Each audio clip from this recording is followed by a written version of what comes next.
They just want you to sit in your chair and go, hip hip hooray, for the Western press and the Western narrative, regurgitating the same old, every single day, without exception.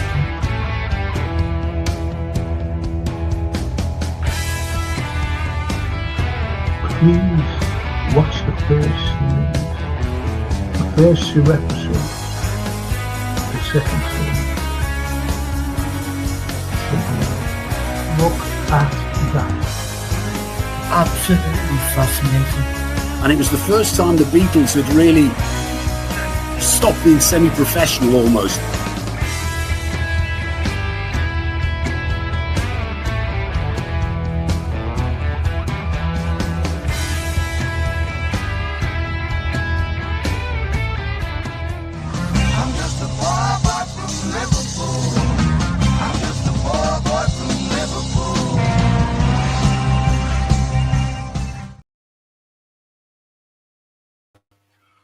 Hey everyone, it's footy night tonight. Yes, talking about Liverpool. Got a very special guest on as well. I've got a special guest on. This fella's brilliant. Really is. He's got his own show and everything. You've all seen him. And suppose that you're all look at and subscribe to him anyway. And it's none other than this cheeky fellow. And there he is. Yes, Frank. How are you? I'm good, mate. How are you? It's not too bad, still struggling, but, that's all by the by, to be honest. But I'm struggling watching Liverpool. That is a struggle at the moment, no doubt. That is a struggle. Listen, Jamie, before I say good evening to big old Frank and the Reds says TW. Johan, good evening, Frank and legends. Smash the likes on the way, and thank you, Johan. And evening, Frank and everyone. Nearly finished your book, says Barry. Oh, thanks very much. Anyway, Jamie. Whoa. Frank's got a book. Hang on. Oh, yeah. I wrote a book years ago. Hang on. It's not about football. It's about, Liverpool and Everton mentioned in it. Yeah. But it's about the history of Liverpool, Okay, let me have a look at this. Frank Carlyle, famous Frank Carlyle Liverpool book. Let's have a look. Yeah. But anyway, listen, do you know, have you ever known a Liverpool team? You've been supporting them for years, like myself. Have you ever known a Liverpool team to win 5-2, yet you're still worried about the play? Yeah. The game against West Ham was a crazy one because always happy with a victory. We all are, but it was a very strange performance still at the same time, wasn't it? So. Yeah, I had my say on it on my channel the other day, and I just break it down. I'm always happy with victories. Give me a victory every day of the week, but that doesn't mean everything's rosy in the garden at the same time, does it? So you can still chat about and critique things that need critiquing. Well, that's it, but you get fans, don't you? Saying, oh well, we did win 5-2, and what are you moaning at? But it's not moaning. We want the best for Liverpool Football Club. And we can't. How many games have we, really played well? We played badly in more games than we've played good. That's the way I look at it. And it's all down to tactics by the manager. And players, Jamie, that the likes of, say, Positional, for example, prime player, midfield player. And he picks him playing at right back. Oh, yeah. Have you ever known anything like that? Yeah, that irritates me as well. Hate it. He's our best midfielder. He's our best player probably this year. And we keep taking him out of that position of playing right back. I know he can do a job there, but, I'd rather, out of all the midfielders, if you're going to play a midfielder at right back, for me, it'd be Curtis Jones and leave and leave Szoboszlai in midfield, or just play one of the youth players at right back and give them a go and see how well they can do. Because I rather have players natural to their position that understand their position than taking your best player out of a position to put them in an unnatural position. For me, it makes no sense. But as you said, the likes of Szoboszlai can play anywhere. But the main issue is he's our best midfield player. So you're depleting the midfield to put him at right back. And as you said, Curtis Jones. What's wrong with Curtis Jones getting at right back? It's the problem solved. Yeah, I don't mind Kurt. That's what I'm saying. If you're going to play a midfielder there, play Curtis there. I actually think, in a way, Curtis plays better at right back than Szoboszlai does. I think he suits more there. I want Szoboszlai to have that freedom in midfield, and we don't look the same team when he doesn't play in that midfield. We need him there. He's just he covers up for a lot of other players' weaknesses in that area, and he weren't. He's getting the goals and assists. He's getting the goals this season, which a lot of people complained he didn't get last season. But last season, I think everyone realises the job he actually did last season for Mo Salah and Trent in that team. He did all their running. Salah just basically stayed up front all last season. He didn't work back because Szoboszlai did all his running for him. So he was so important. And then this season, you're seeing the real Szoboszlai, what he's like when you actually play him as a central midfielder. And for me, right now, he's one of the best in Europe. There's no doubt about it. Oh, no doubt about it. I was listening to one of Liverpool journalists today, and then I watched it. I don't normally watch them, I'm being honest. Then I'm not saying who it is, and I watched a pod, and then put it on. And this particular person said, and I just shook my head, turned it off. So it was only on a few minutes, and he said Gravenberch was a world-class player.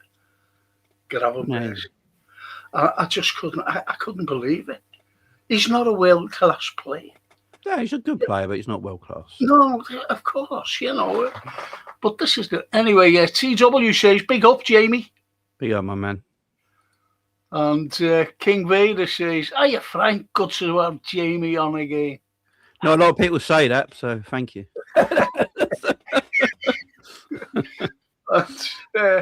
Well, made up that you're there, decided to come. Really made up. And Snapey says, win or no win, the tortuous trepidation continues. Every game we play, better teams will find us out. Much as we crave victories, we need convincing that Slot's got tactical nous. As yet, no signs. So if he has got it, no signs at all. And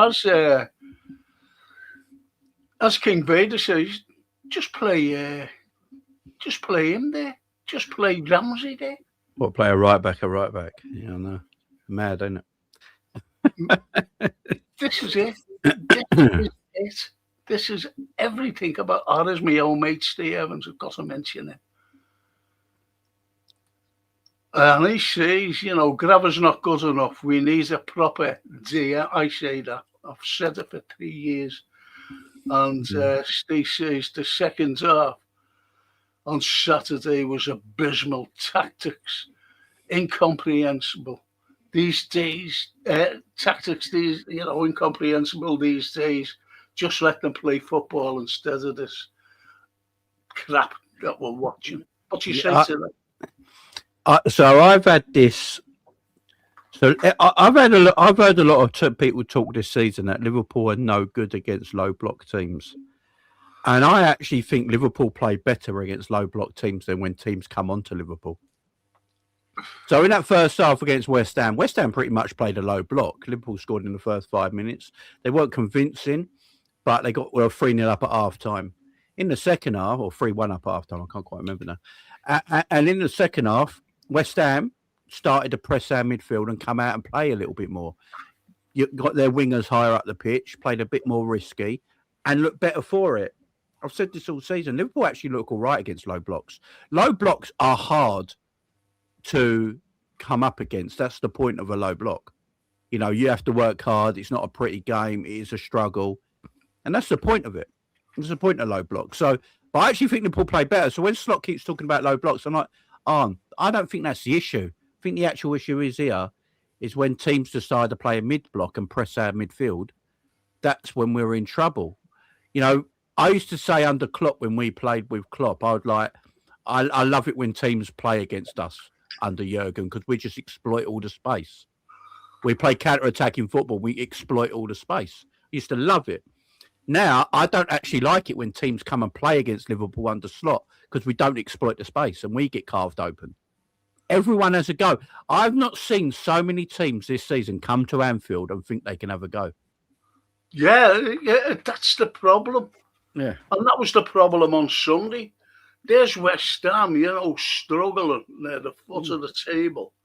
They come to Anfield, and even when they went 3-0 down, they still had to go. Yeah, they know we're vulnerable. Yeah, when they know we're vulnerable, it's because of the way we're set up.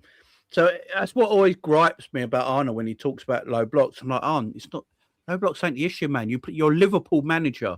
You're going to face a lot of low blocks as Liverpool manager.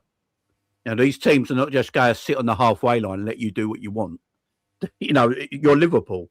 Expect to play against low blocks. I think our problem is when teams have a go. We don't know what to do when teams have a go because we've got no pace in our side. This is it, because... Did you hear what he said today, by the way? I try not to now. I don't watch him. I'm being honest. I don't watch him. And I watched this Liverpool reporter and put him on to see what he's been saying. And he goes back to it. He said, I don't like today's football. That's what he said. Don't like today's football. He said, I like to watch the Barcelona of 10 years ago. Now, I'm gone. We're destroyed by Barcelona at Anfield 4-0. After we were there, the better side, after Newcastle. And then at the return, beat them 4-0. And he did no mention of that. Why didn't he say, I'd like a team like Barca and under Klopp, the team under Klopp? Yeah, I mean, he could have easily said the football Liverpool played under Jurgen as well was exciting to watch. I think with Arne, and I've said this for a while now, I do think Arne is actually a better coach than we are seeing right now. I just don't know if he's a great coach at English football, and that's the difference. I think we've seen great coaches that can go over to other leagues and actually do really well, but they struggle in the English game. Arne wants to play the tick-attacker pretty football. That's what he wants to play, right? Unfortunately, Liverpool haven't got the players to play that way, and we got no pace. So that's why Liverpool have the most possession. So I think Liverpool averaged 61% of possession, higher than any other team this season. And the reason that is because we've got no pace. So we have to pass our way to the goal. We've got no choice but to. We have to pass, because Gravenberch and Salah can't run in behind anyone anymore. So you've got no pace in the wide areas. So I think that's why Liverpool actually look quite decent in Europe against the big European clubs, because the big European clubs are more about technical ability. Teams in Italy and Spain and France and that, they're more about technical ability, playing the ball on the floor and stuff like that. So in Europe, I think Liverpool can get away with the way they play at times. Sometimes you come unstuck, all teams do, but I do fancy us in Europe. I really do, weirdly. I really fancy us still in the Champions League, even though we're not great at the moment, just because I think his way of playing football suits a more European continental side, where in England it is now about... Unfortunately, I don't like the Premier League. If I'm not watching Liverpool, I'd rather not watch a Premier League game right now because it's boring. I can't remember how many good games I've seen this season. I can probably count them on one hand. It's all about set pieces, corners, long throws. It is very Sunday league like, old school Sunday league pub football. get it up in the air, get it to the big man. Everyone's 6'4", throw them all up. That's what it is now. And and Liverpool are not that team. We're not physical. We want to play on the floor. We want to move the ball. And Slot's not realised that's not what English football is. English football now has turned a corner where it's about physicality and set pieces, and we fell behind a little bit this year. Arsenal built a team now. I think every player for Arsenal is probably 6'2" and over. Do you know what I mean? All 14 stone. Set pieces is what they're great at. Man City with Pep, I think, has struggled with that for the last 2 years as well. He wants to play a particular way, and now he's trying to change it. I've noticed with Pep this season, instead of playing 20 passes now, they're playing like 1 or 2 and just throwing it up to Haaland as quick as possible, using his physicality. So even Pep's trying to realise, I've got to change my mentality, the way I play, because the league's going a different way. But he doesn't probably like it either, and he's struggling with it. So I'm not giving an eye on the Slot and a get out of jail card, because I believe if you're a good enough manager, you should be able to, change anyway. Like what Arteta's doing, just like what Pep's doing. Just like what every other team are doing. And this is why we're having our games playing awful, but we're getting away with it. We're being lucky. Here's what I say after every watch along I do, and this is what I say at the end of the game: Slot's being let out of jail again. Keep saying it. Slot's being let out of jail again. I literally get drunk on every watch along. I do. I can't. I don't know. Look, that was a whole bottle of whiskey. Yeah, I did it in one watch along. and then when I get drunk, I put my bald Slot cap on.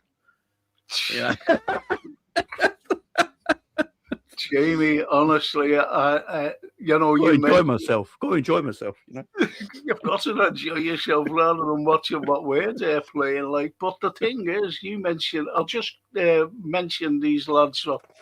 They have come on and commented. And Steve Evans, he says, hopefully we take the money for Gapco in the summer and move him on. He isn't good enough. Slows our attack down. And that miss, yes, Salah has missed a fair few, but that was worse than Mo's. I can't watch the press conferences. And TW says, any talks. Said he called him any talks. Go on. He might be too honest for his own good at times as well. Managers lie. He's got to start doing it. I don't know if it's just the way. I've been told it's the way some Dutch people are. They're just very blunt with everything. They just tell you how they feel. They don't hide anything. I think Arne does that, man. It's he needs to shut up. He does. I can't stand him. I can't stand him, even when it goes on the touchline, the camera, and you see him. And do you think he's a good motivator, by the way? I don't think that's his bread and butter. When we got Arne Slot, I looked into him when we first got him, and what I found out about him, I thought he was very Rafa Benitez like with his mannerisms. Rafa weren't. We all know Rafa. What's Rafa's famous goal celebration? Look at his watch and see how long's left. Yeah, and Rafa weren't. No, Rafa had players like Steven Gerrard. Rafa would never hype Steven Gerrard up or put his arm around him. Rafa was a manager where he weren't your friend; he was your boss. He would train you, he'd coach you, he'd get the best out of you. But he wouldn't give you a ring in the middle of the day, see how you're doing and stuff like that. He'd leave it to other people. And I think that's what Arne's like. I don't think where Jurgen was everyone's friend. Jurgen just knew how, you'd run for a brick. This is what I've said. You'd run for a brick wall for Jurgen. Yep. I would stop in front of a moving car for Slot. Yep. I just I can't be doing this anymore. I can't. Yeah. But that's it. That's the point, isn't it? Because when Shankly, you were talking about your granddad the other day. Oh, it was great. That I agrees with your granddad. The thing is, you see, ask your granddad, the likes of when Shankly came, he embraced everyone. And I'm talking about all the Liverpool fans, he embraced them. The whole city, wasn't it? It was just a city. Yes. Yeah. And, leap a few years, Jurgen Klopp comes along, he does exactly the same The modern as day what Shankly. Shankly did. This is why he compares him to Shankly. And I did. Modern day Shankly. Because I watched Liverpool under Shankly. I watched Shankly myself. And to me, he was the greatest manager ever until Klopp came along. Yeah, that's the point. They're just people. You're always going to get a manager, a coach, a person, no matter what it is, a player that just understands certain clubs, certain cities, certain people, certain whatever, about that place. And you just get them every now and then. Yeah, you get a sprinkle of them every now and then. As you say, Shankly did that. Shankly brought together the city. If the City of Liverpool were fighting against everyone, Shankly would be at the front of that fight. And it was the same with Jurgen. There was Jurgen used to talk a lot about, matters that weren't to do with football at times. He'd talk about political statements and things like that. And, but if there's something wrong with the city, something happening with the city, he would be the man standing at the front of everyone telling you, I'm defending this city and this is what I'm doing. And, and this is my city. As long as I'm here, this is my people or my city. So you can't help but love the guy. He's everything. He's like this massive father figure that everyone looks up to. And then you go from that. And unfortunately, you go from that to Arne, who's not like that. I can't blame Arne for not being like that. This is his personality. It's the way he is, I don't want him to fake it either. I don't want him to pretend he's Jurgen Klopp or anything like that. He's got to be who he is.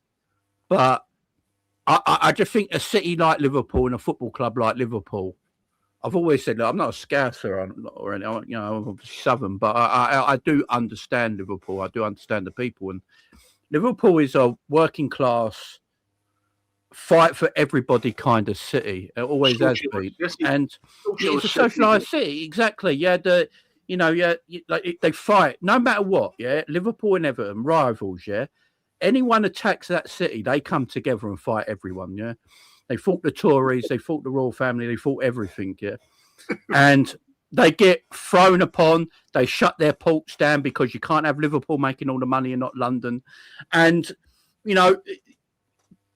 and they come together, and the city of Liverpool don't stop. They just keep going and going and going. They go through hardship. And they keep going and going and going.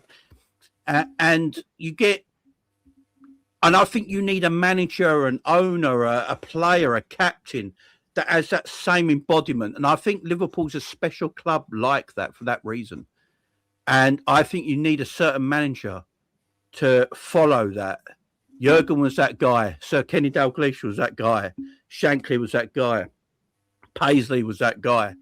Even Gerald Houllier. I like Gerald Houllier. I'm a big fan of Gerald Houllier. Gerald Houllier worked at Liverpool University. He understood the city. He went and watched them when he was younger as well. He understood the place, so he tried to fight for Liverpool. Rafa, to be fair, Rafa understood Liverpool, and that's why Rafa's heavily loved by Liverpudlians.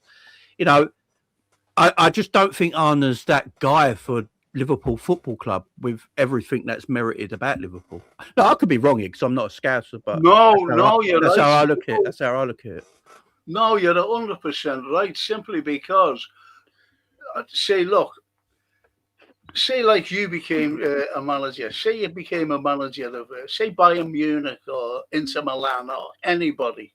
You, Jamie, like you're a top manager, and you go over to say Milan. What are you going to say to your wife and children? Are you going to go on your own? You bring them with them. No, I'll take my family you with bring me. Them with you. Bring your family with you. Yeah. Arne Slot is the only manager I know of who takes up a position at one of the top clubs in world football, by the way, not just Europe, in world football. Yeah. And his wife wouldn't come. No. It's I think that's still the case there. I think he's still on his own. Maybe that's why he takes so many holidays. Exactly, and that's the point I'm making, Jamie. Yeah. Because what has happened when we played the international break, right, and we lost 3 games on the bounce. Now he goes to fucking Dubai it's weird with his wife, and this fucking upset me, Jamie. This upset me. No, it's weird, isn't it? It's weird. Rather than go to the AXA, get a stupid backroom staff who are useless as well, and sort out why did we lose these 3 games. And when he came back from his holiday in Dubai, we got beat by Man United. Yeah. And people forget that. So, to me, he's a phony. He doesn't embrace the club. He hasn't a clue, like these lads behind me. No.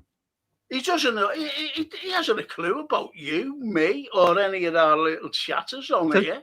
He doesn't really talk about the fans like that, does he?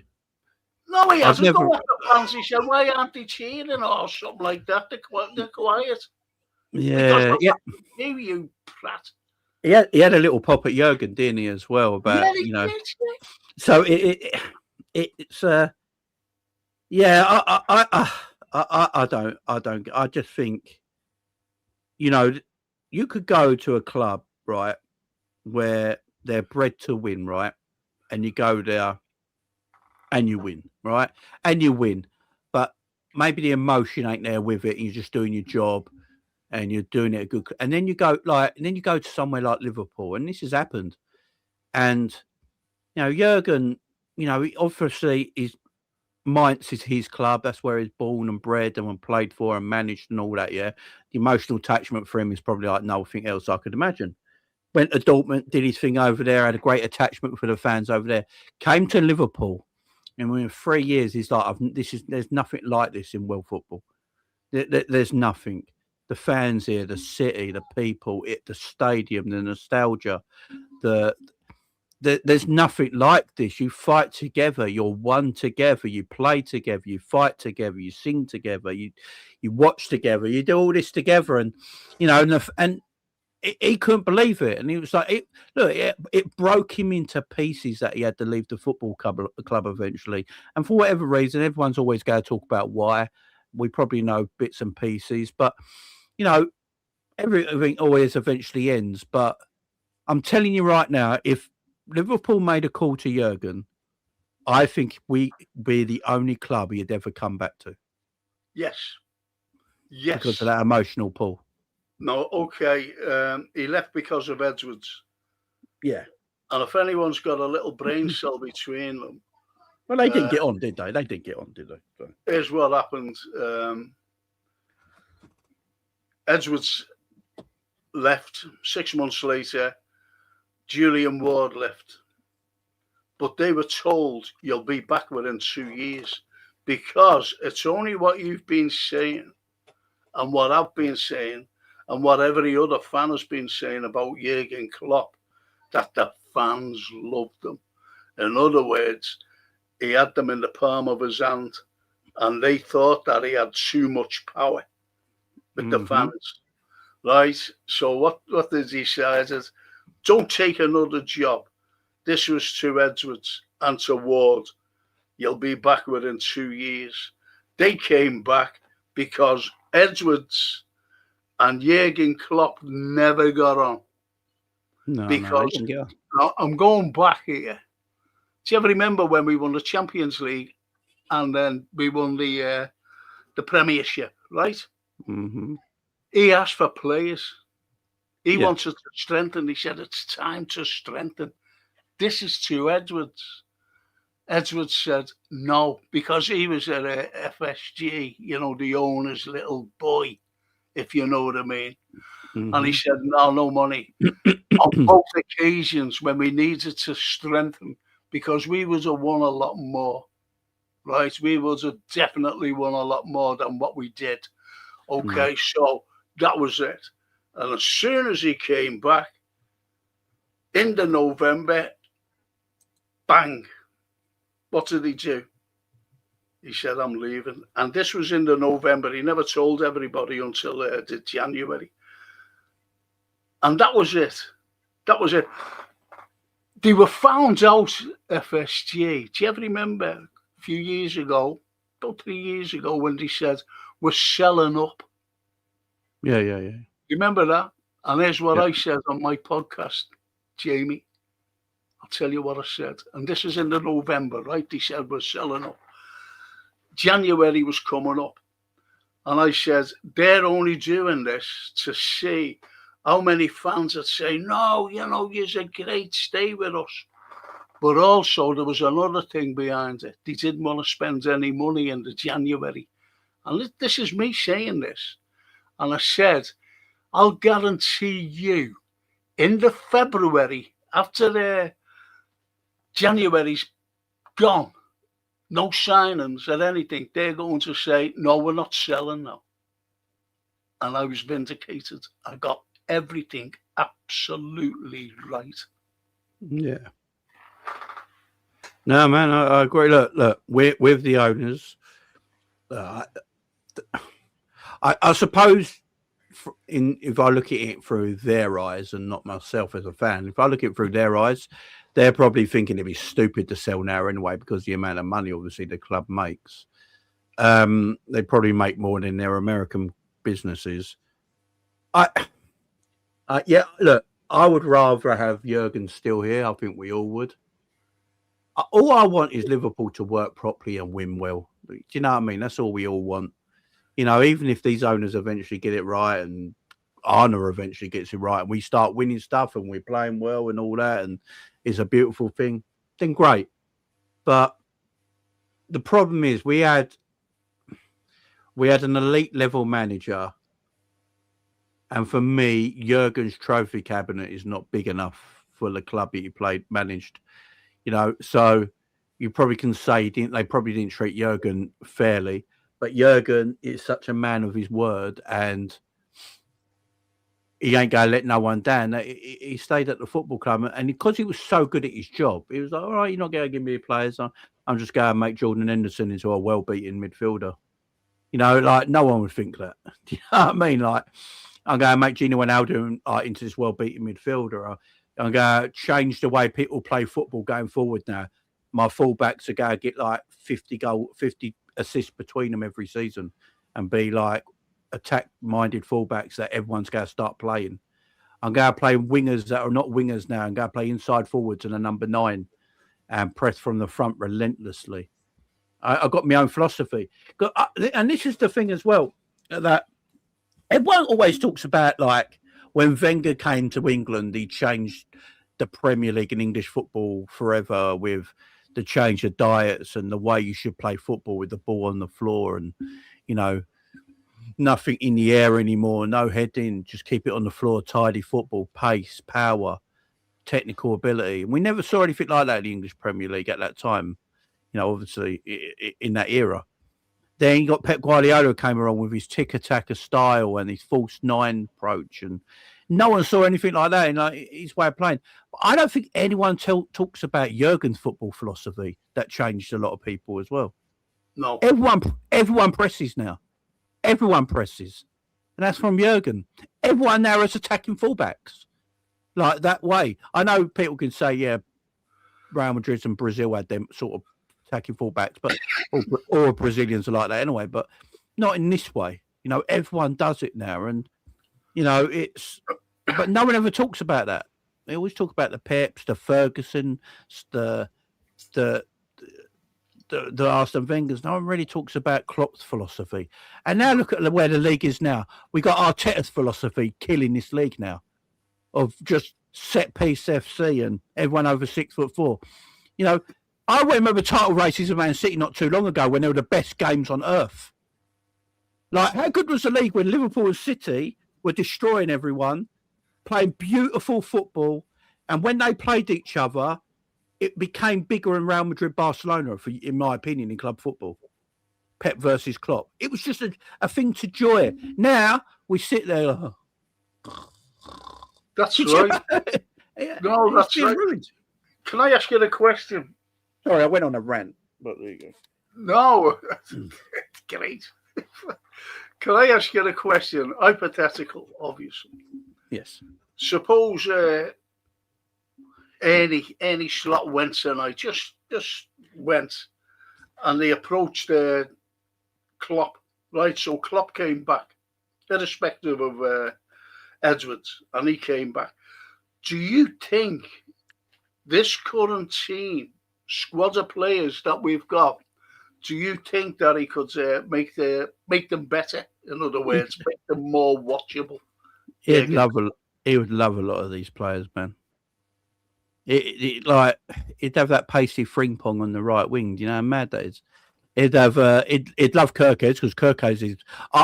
I've been really impressed with Kirkheads lately. He's turning to the left. He just reminds me of a young Andy Robbo. That's what he reminds me of, man. And so Klopp would love him. He's obviously got Virgil and Canati there, Alisson still. He'd absolutely love Florian Wirtz, that technical footballer.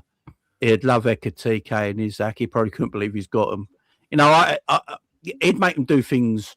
You know, this bullshit that you hear, like, oh, we got players who can't press.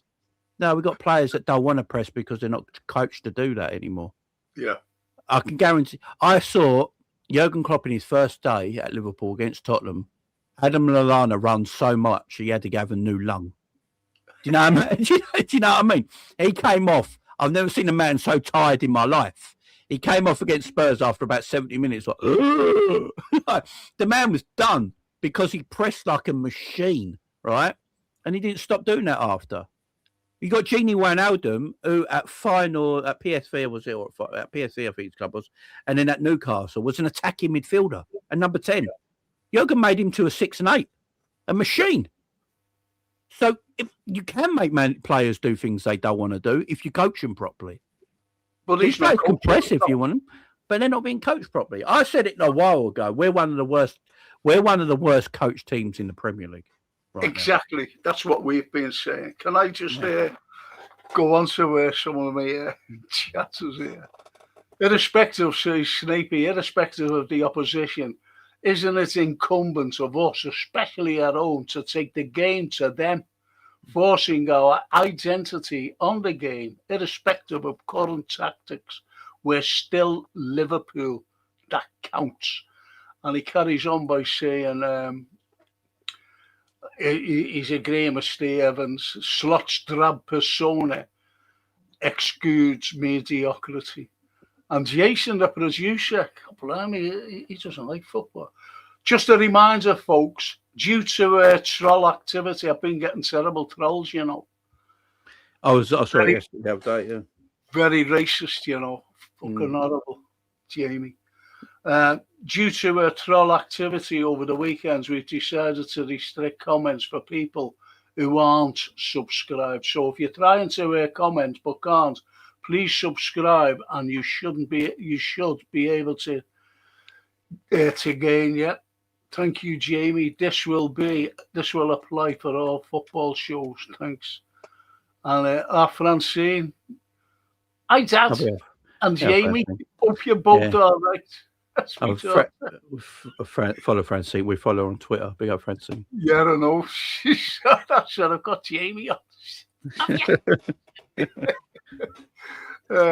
What's up, Copite? Says who's that? Says Francine. And the Pride of Merseyside. What's up, Copite? Well, yes, of course. Any manager that comes here should take it as read that we're all in together.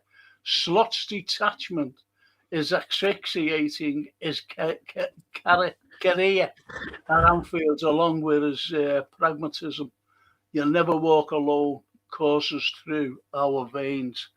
Absolutely. I'll just see your Snappy. Snappy is a heck of a wordsmith. Snappy is. He's too intelligent for my chat. I know that. But no, we call him the dictionary corner. Yeah, man. Big up Snappy, man. That is a wordsmith. Yeah, he is, honestly. And Francis says, I'd like Slot to be in the Epstein files. Francine, that's crazy. And Jamie's right there, says the Snapey. There's a togetherness and tribalism here that some, not all, just can't comprehend. Slot doesn't get the humanitarianism synonymous with the people. That's brilliant of the city. I couldn't write that any better, man. I couldn't write that any better. Well, Steve says, I think Liverpool owners could be in Epstein fans. Wow. Here's a lad from Tampa Bay. He's brilliant. He goes the game, comes over, he goes the game, he's in a band, and he's coming over in May to play at the Cavern because he plays there all the time. Very nice. And, TW says, apparently Jurgen fought with FSG for new players from 2028 to, no, that's 2018 to 23. You're so right. 2028, that's mad. 2028, he goes back. All long throw-ins seem to be the new in thing too. Oh, He's from Tampa, by the way. I hate it. I really do. So, it's only what you've been saying. That the likes of these throw-ins, these long throw-ins, the big boot up the field, to the big lads. And as you said about Arsenal, every one of them are over 6'4". Have you ever known that? I've said this on my podcast. Right? I've said it on my podcast and I've said it on the watch along. You see Gapco taking corners, and he's 6'4". I hate it. I'm glad it don't happen no more. I'll say it. Do you know what annoys me? Yeah, right. So obviously Mo Salah did his thing, right, when he spoke out, right. I don't agree with people speaking out and throwing the club under the bus, right.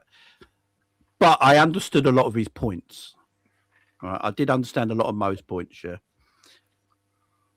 And then, Jamie Carragher, who I think went too far on Salah and made it a bit personal.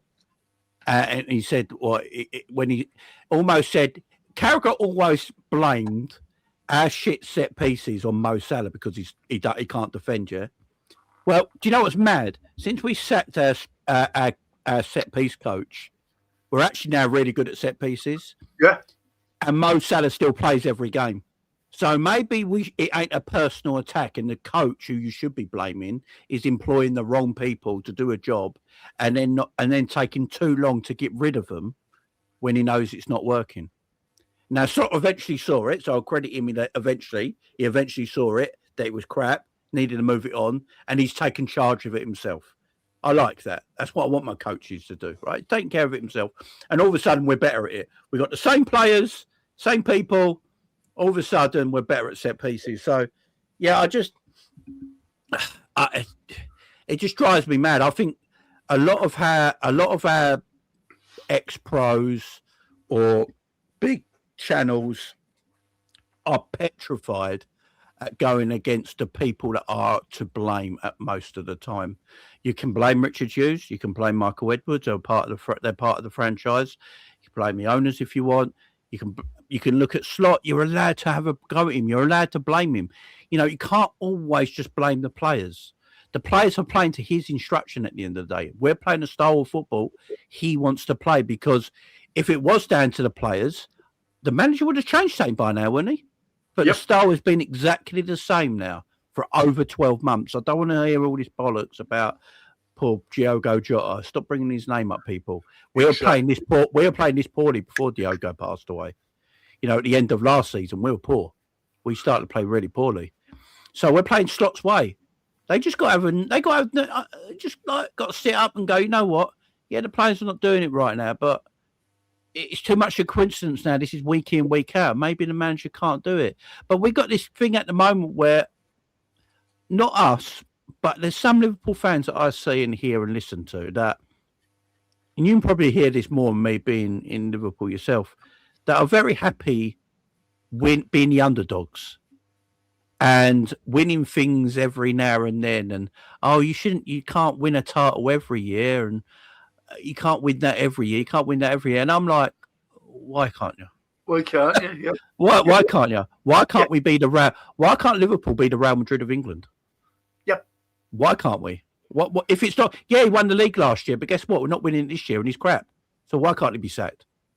Exactly. Why? What are we holding on to? What are we hoping for that's going to change? Does anyone really believe this football we play is going to change next season, even with new players? No, it's not going to change. And yeah, because one of the lads says here, I want your opinion on this, by the way. It's got to the point where we need to change again. At least 4 to 5 out and 4 to 5 in. Jamie. Yeah, because the way Slot wants to play, you've got no choice now. This is what I would say to Richard Hughes, yeah. When you go on the summer market, or what we did and brought in, Richard Hughes got him 2 very good fullbacks. Yeah. Got him one of the best strikers in the league in his hat. Got him an up-and-coming superstar in Ekitike. Got Florian Wirtz, who's arguably touted as the best creative number 10 in Europe. Yeah, we sold some players that needed to go. Some maybe not needed, but it is what it is. It happens. And now, because of the way Slot plays, you look at it now and go, shit, we need more now. We need more. Because what managers do, right? This is what Jurgen was great at. Jurgen never had a summer like Slot had this year, right? But what Jurgen was great at doing, and what the best coaches in the world are best at doing, is hiding the weaknesses and showing the strengths. That's what they do. Under Jurgen, we were so good. Did we need more players? Of course we did. We maybe needed 4 players every summer because of the way Jurgen plays. It's so intense. So you probably needed 4 new players every summer. But did our squad look limited under Jurgen? Never. Because he hid everyone's weaknesses and showed everyone's strengths and knew how to use them all. But now under Slot, he does the opposite. He shows their weaknesses and hides their strengths. So now we look at it and go, shit, I need 2 new wingers. I need probably another left back, another centre back, and you're just like, why do I need all that when I've just got all this? So, yeah, we're going to. I think Cody Gakpo and Mo Salah leave in the summer. I really do. I think we sold Luis Diaz last year. I understand why Liverpool did let him go, because the rumours were coming out weeks ago is that Diaz wanted like top money, and Liverpool weren't going to give him top money when he's 28, 29. That just weren't going to happen. And I don't blame him for that. I like Luis Diaz, though, but I think a lot of people look back on Luis Diaz now with a bit of revisionism because what he's doing in Germany. There was times in England where he needed to show up, man. So, but I think Liverpool... Nunes, though, because what you were saying before about, Jurgen and, us, and about pressing, Diaz and Darwin Nunes were the pressers. Yeah, they were pressing machines. Since they're being out of the equation, there's no press. The thing, obviously, Isak can press, but unfortunately, he's had the injuries and the leg break, so we won't know till next season. But it depends how you set them up as well, Frank. If you set them up purposely not to press, then they're not going to press, are they? So, I just... You're telling me Cody at 6'4" can't press? Come on. He can run. He can run and chase a man. He's 6'4", man. Just run and chase a man and just stand in front of him and press him. You're 6'4". He will go, oh, shit. Show yourself. Look, to be fair to Salah, Salah's done it for so long now. I don't expect him to press 90 minutes a game anymore. The man's 33, so I don't expect it so much, right? Oh. Ekitike can do it. He's young. Isak can do it. He's young. I just don't. I don't get out what we are doing this season. But yeah, I think. Look, there's some players in our team I want to sell, but I don't want to sell too many. I would honestly let the 2 main wingers go because I don't think. For Mo, he's a legend. And I love that guy. But the problem with Mo, the longer he stays, I think he's going to become the villain. Because he's the villain now, isn't he? Yeah. People are just hating him. A great send-off, Jamie. Yeah. I want to give him his... Let's win the Champions League and give him that send-off. Let's go for him, man. Well, you know what I'm saying? Let's go for it. I'm telling you, I'm wanting that Champions Score League. the winner. Score the winner. Let's go. Let's give him that Anfield farewell. Do you know what I mean? Give him a proper farewell. He's a legend. He's always going to be a legend. But the problem is, if he stays another year, I feel he's going to be turned into the villain. And Cody Gakpo, for me, is just not good enough. He isn't. He's the smallest 6'4" footballer I've ever seen. I tell you, you mentioned pace before, and I laugh at this when I'm doing a watch along because it happens every game. No disrespect to Alexis McAllister, right? Oh my God! But when he's chasing back, exactly. I swear, my 7-year-old boy can run quicker than McAllister. I'm telling you, he'll probably lap him. It's so funny. I laugh all the time. Oh yeah, look at it. Do you know what? I've said this about McAllister for a while now. Yeah, I like McAllister. I think he's actually a very, very good footballer. Yeah, McAllister's issue, he's got no athleticism and no mobility. No, right? He's great on the ball. Get McAllister on the ball, and get him in space. McAllister will do his thing. He'll look very, very talented. He's a talented player. It's not me hating on, and probably not you either, hating on McAllister as an actual footballer. The problem is he's got no agility, athleticism, or anything like that anymore. He can't move. And unfortunately, in the Premier League, you need to be able to cover ground. You have to. It's not just all about what you do on the ball. And for that reason, I'd actually let McAllister go in the summer if we're buying a new midfielder. And he's going to play the World Cup. So he's going to the World Cup with Argentina. They're probably going to go quite far again. He's going to be 28 by, I think, Christmas Eve this year. He's going to be 28. If he's tired now, how effed is he going to be after the World Cup? How slow can he get? Someone said the other day, Thiago probably laps him in training when they play together. It's just, yeah, he's slow, man. He's too. And the thing is, I don't know about you, I think we carry him sometimes in our midfield. Yeah, we do, of course. We're trying to get him into space. We're trying to use his best abilities, which is his footballing brain and his footballing skill. So we're carrying him into them spaces. But as soon as anyone, I'm with you, as soon as anyone throws the ball over his head, he ain't getting it. He's not going to get it. No, he's not. No. And it's comical. That's why I laugh when I'm seeing my watch. Yeah. I'm laughing and go, yeah, look at him. Look at him. And, it's wrong. It is funny, though, I ain't gonna lie. Chronic Weeds.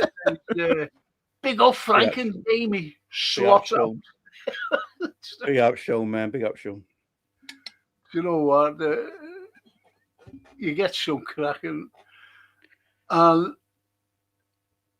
I want to just go a couple of these, right?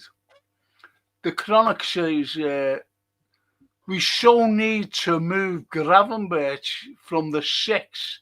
Poor guy is being scapegoated. He is. Well, you're right. I've been saying for 3 years, Jamie, we need a number 6. I like Mateus Fernandes at West Ham. Would you like him? Yeah. Yeah, I think he's really good. I think he's a talent. And if West Ham get relegated, I believe he's got a 27 million release clause. Really? I think he'd be perfect in our midfield. I think he's exceptional. And he's only young as well. Look, I like Grav. I actually think Gravenberch is a very good footballer. But Gravenberch has got his own skill set like a lot of other midfielders have. And at this moment in time, he is the scapegoat because apparently he plays the number 6 role. So everyone looks at him. I don't think he makes as many mistakes defensively as McAllister or other players like that in our midfield. But I also feel sorry for our midfield because I believe it's a structural issue as well. I don't think Grav, McAllister, Szoboszlai, Curtis Jones and Florian Wirtz are all shit footballers. I think they're all very good footballers, yeah?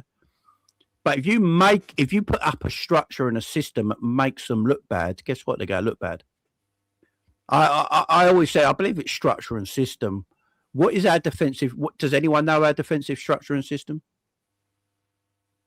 So if I don't know it, you don't know it. Do the players know it? No. Do you know what, they Jamie? get hung out to dry, don't they, every week?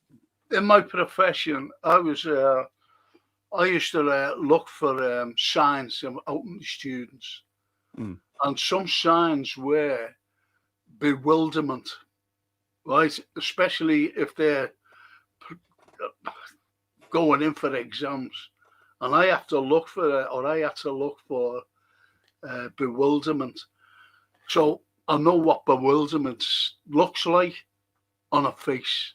And I've done this a couple of times, and I've said on my watch along, when the camera's gone on Virgil, I said, he's bewildered. He looks bewildered because he hasn't a clue what the fuck he's doing. The instructions I'm talking about, the instructions. Yeah. He doesn't know if he should move forward into space, sit back and cover. Exactly. He's all over the place. He's all over the place. And he came out, what is it, earlier in the season, he went, when they asked him, he scored a good goal today, and then he went, yeah, the manager let me have more licenses to get forward this season. And I'm like, what? When I heard that, I was like, what? He's my number 6. Yeah. What are we chatting about here? Why is my number 6 allowed to get forward? So if you're a player and you hear that, guess what? You got to do it, ain't you? Because what player don't want to go and score goals? Do you know what I mean? So you got to go and do it if you got a bit more license and freedom to do it. So now, is he still allowed freedom? Or is he a number 6 again where he's got to sit back and what's his role? So if you and me don't know what his role is, he's coming out saying the manager's giving him license and then everyone goes in on him. Then what I feel sorry for him, Frank. I don't hate any of our players. I really don't. No, of course you don't. I just think they're being made to look bad. Yeah. Mo Salah don't have the season he had last year and he's had for years before to this. Yeah. I know he's older, but guess what? He's pretty much the same age last season, right? Yes. You know what I'm saying? He's not aged 5 years, right? He's pretty much the same player, the same age. We've seen it already this season, the last few weeks. He's still quick, right? He might not be like lightning bottle quick like he used to be, but he can still go past the man. He's not slow, you know? No. And he's as strong as an ox. You can't knock this guy over, right? No. He's as strong as an ox, right? So physically, he's still all about it, right? But do we get the best out of Mo because we put the Mo in the best circumstances to achieve anything? Or are we asking a 33-year-old Mo who's to now be a player? Because last year, Mo and Slot said it themselves. Mo told the manager, look, I've got a plan. Let me just sort of goal hang this season, right? Because I feel like I'm going to get you shitloads of numbers, goals, assists and everything. And the manager went, well, Mo Salah, I'm not going to say no to you. Cool, yeah, let's do this. I'm in my first year. And then I used Szoboszlai as your runner. Cool, we'll do it. But he had one of the greatest one-off seasons we've ever seen, right? Then this season, Mo, who's now 33 and in 34, he's told him he has to go and cover his fullback now. Exactly. Well, and he's got to be he's got to be a wide full. He's got to be a winger that's meant to go around defenders, go around fullbacks and get crosses in. When's Mo ever done that?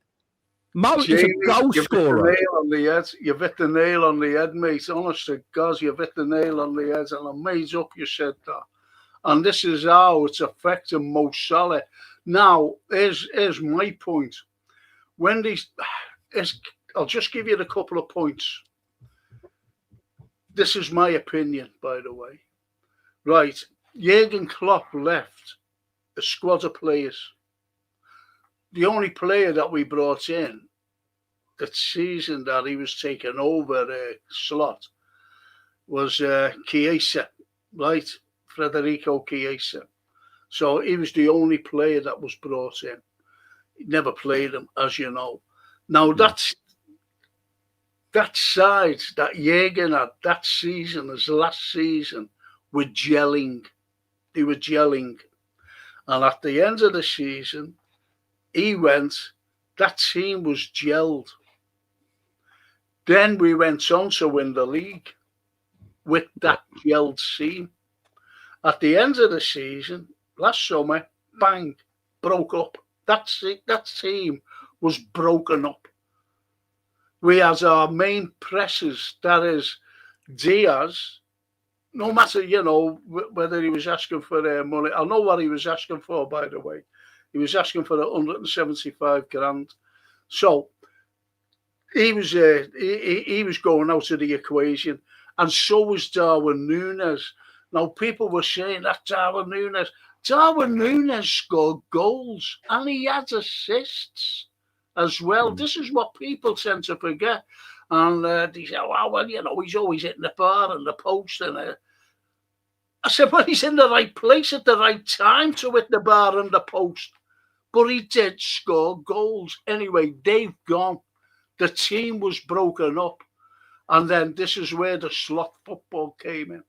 And it's not fucking working. And that's my take on I do agree. I think, you know what? I think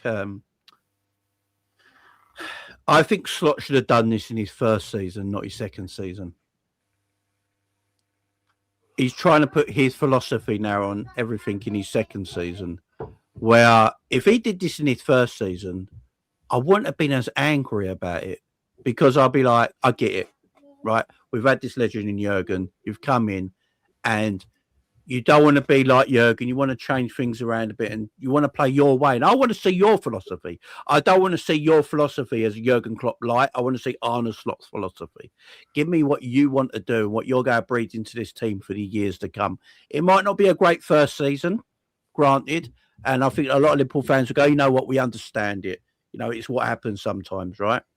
But then you might show us a little bit of something that's going to happen in year 2 and year 3, and we get excited about it. But he's changed it in the second season after being a Premier League champion with Premier League players. And Mo Salah said it himself, yeah? He said it himself. Like, when people said we upgraded on everyone, he said, don't disrespect all them players. They won a Premier League trophy.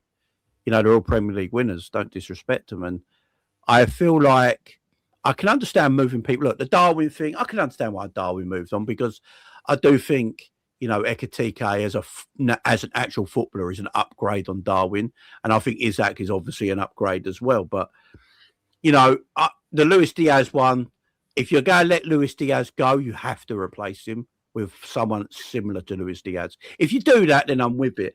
I think Liverpool's not a problem. I shouldn't use that word, because I think the issue with Liverpool this summer is I think they did want to get a left winger in. But unfortunately, when Diogo passed, they didn't want Darwin anymore, so they decided they thought they probably needed 2 strikers instead of getting a left winger. I think we would have only got Isak if Jota stayed at our football club, and would have got a left winger. I actually think we'd have got Barcola this summer if Jota didn't pass. We'd have Isak and Jota and Barcola on the left wing. But because of the circumstances, and it's a horrible look, none of us would want to be in that job with that circumstance when you've got to do that and go through that. So I think they looked at it and think, you know what, Darwin. I think you look at Darwin towards the end of last season. It looked like Darwin wanted to leave in a way. He had a falling out with a lot of Liverpool fans, and it looked like it needed its separation. And Liverpool wanted Isak. You know, we spoke about this last year before we even bought him. Like, Liverpool have always wanted Alexander Isak. They've always looked at him, and they were always going to try and get him this summer. But they then realised they needed 2. And they went and got Ekitike as well, which is going to be a fabulous talent. But then that left our left side weak. And that's why Rio's number 2 instead, like at 17. And we didn't buy anyone else. But yeah, I think they have to this summer. They're either going to keep Cody. If they keep Cody, they still need to buy a left winger. You go and get me a left winger who's quick. Go and get me just lightning in a bottle on that left-hand side that can cut through teams. It's also got a bit of skill about him. And you know what, Frank? I don't need goal-scoring wingers anymore, because I've got 2 goal scorers up front. Yes. I've got Isak and Ekitike. So I don't need just Salahs and all that anymore on the wide areas of the pitch. Yeah, they can still get their old goal here and there, but it's not their main job. Their main job is to keep the width, go past full-backs, put in crosses, cut back to the 2 guys up front. And that's what I want. That's what I want this summer. It's what you call simple football. Now, I was watching, before this fella went to PSG, I watched Serie A, and I watched Napoli. You know, I watched Napoli in Milan, by the way. And I was watching a fella by the name of Carvajal. And I said, I'd love Liverpool to get this fella. That was the first season. The second season, I said, I'd love Liverpool to get this fella, Kvaratskhelia. And he was up for grabs for 58 million. And he went to PSG. We could have had him. And, you know, James Pearce, you know, the Liverpool, you know, he's a gem. I know him, to be honest, James. And do you know what his excuse was about Kvaratskhelia, why we never got him? No, what? I'm going to tell you now. You're going to laugh at this. He said, he's an unknown quantity. Unknown quantity. Do you know, the thing about James Pearce is, no one at Liverpool tells James Pearce anything, right? No one. He just makes up shit. he just makes up shit. I can tell you right now, I can guarantee you right now, Liverpool was scouting and looking at Kvaratskhelia. There's no doubt about it, right? Unknown quality when everyone was calling him in Crava Maradona for 2 years. Everyone was calling him like the new Maradona when he was at Napoli, because obviously Maradona played there. How's he unknown? I tell you who's unknown. The people that we're linked with this summer. Yan Diamonde. He's an unknown quantity. I don't know nothing about him. I haven't a clue who he is, to be honest. Right. Look, he's extremely... What I've seen of him and what I've read about him, he looks like he's a very talented, quick, dynamic winger, which is something we need. There's no doubt about it. But that's what you call an unknown quality, because we don't know who he is. Everyone knew who Crava was for 2 years. What are we doing here, man? Exactly. But I watched Kvaratskhelia. Yeah, I watched him week in, week out. He's the best left winger in the world. He really was. And he proved it, didn't he, when he played for PSG against us at Paris Saint-Germain, and also at the Parc Napoli. And at Napoli. At Anfield. He was unbelievable. He's arguably probably top 3 best left wingers in the world right now. I think he's comfortably. Brilliant. So we just need them kind of wide players now. We don't need these inside forwards anymore, because we've got strikers. We haven't got a false 9 anymore. You know, Mo Salah, yes, he plays on the wide side of the pitch on the right-hand side, but he's not a touch-tight winger, is he? You know, he's not like Ryan Giggs back in the day. He's not that kind of winger. You know, he likes to cut inside. You know, he likes to play in the inside channel because he wants to be in front of goal. So did Cody Gakpo. When was the last time anyone saw Cody Gakpo go to the byline and get a crossing or go around the fullback? I've never. He likes to cut in and score. Only a couple of times, but that's about it. Like, I feel sorry for Kirkes because he never passes to him. No, Kirkes makes the overlap and he just ignores him. He just ignores him. He's screaming for the ball and he just doesn't put it out to the left. Yeah, he just like... That's why he cuts in, you see. He just cuts in and shoots. Exactly. It's all he does. And when you got Mo doing it and you got Cody doing it, and then you got Florian Wirtz there who's meant to be a creator, and you got Ekitike and Isaac up front, guess what? They've got no room now. Because your 2 wide players are right next to you. Where you want your wide players out there with pace, attacking the fullbacks, making the space for you, and then Wirtz and the strikers can do their thing. I think you can make a difference as a coach. It's just it drives me balmy. Look, obviously we're going to win games of football at times because, you know, they're all still very talented footballers in whatever they do. So we're going to win games. But the problem is this season, for whatever reason, Cody has gone extremely selfish as a player. Mo is a selfish footballer in a way, but Mo has the right to be a selfish footballer because he gets the goals, he gets the numbers. So we allow him that right. But he's also more creative than Gakpo is every day of the week, even now. Of course. Now. But we need wire players that go create for our number 10s, our midfielders that are running into the box, and our main striker. That is, we are craving for that right now. That's what we're crying out for. Well, do you know what you said before about Mo, which I said you're spot on? Rapat says, Salah said, build a team around him and we will win the league. Klopp did. He was phenomenal. Slot continued it and we won the league. Now, Slot wants his team and it's not to suit Salah, so he's poor. It's only what you said. Yeah, it's so true. Because Slot wants it his way now. He don't want to be remembered as a manager who won the league in his first year with Klopp's players and continued to winning it with Klopp's players further forward. He wants to win it with his own philosophy. And because of that, you're arguably mistreating one of our best ever players in the Premier League. You know, Gerrard's always going to be number one for a lot of Liverpool fans as the best Premier League Liverpool player, not, you know, all-time Liverpool player in the Premier League era. But you can stick Salah right next to him. Of course you can. I've said that the other night. But we're treating him like, do you know what's mad? We're treating Mo Salah this season like he's Cody Gakpo. Exactly, worse than bloody Cody. Yeah, do you know who we built the team around now? Cody Gakpo. Exactly. all the play goes down the left. Everything goes down towards Gakpo's side. Gakpo touches the ball more than anyone and does nothing with it. And nothing happens. Do you know what? One of my chatters, you know, comes on and he says that Cody's got a photograph of Slot and a donkey. That's what he's picked. And Jenna says, let me just go through a couple of these. Diaz would run his arse off, but sometimes seemingly lacking purpose or end product. Goals. That's what you said as well. Yeah. You need for strikers like Ekitike and Isaac. Like Ekitike can create his own goals because the way Ekitike sort of is as a player. But if you want to get the best out of Alexander Isak next season, you need good width. You need proper wide players.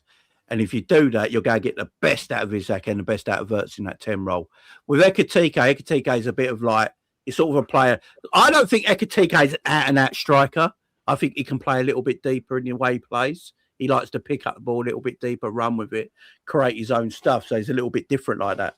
But look, if you want to get the best out of Alexander Isak, get good wide players in, man, and make the pitch bigger, and you'll see it'll be a massive difference. Yeah, look, deselect. I don't know this lad. He says, problem is they sold a left winger with 13 league goals and decided to promote a 16-year-old. Yeah, that's why he needed a new. See, I'm very. Great comment. It's a great comment. I'm still very understandable in the way Liverpool moved in the summer because Liverpool felt like they needed two strikers, which has now been proved right because of Isak's injury. If we just got Isak and a left winger and we didn't buy another striker, I think we'd be maybe a little bit worse off now than we are with having two strikers and no left winger, if that makes sense, because, you know, we'd be a bit, you know, I know we spent a lot of money, but asking them to go and buy because they want, look, the players we're trying to buy now, they're trying to buy more high-end players. You can see that by the player market they're going in for. So they probably want a high-end left winger, which probably we were very heavily linked with Barcola, and I think that's someone Liverpool could look back into this summer. Do you like Barcola, by the way, Jamie? I'm sorry. I like his directness and pace. I really do. I think it'll scare teams in the Premier League. It'll push fullbacks back. It'll create space for Wirtz in that 10 role to do his thing.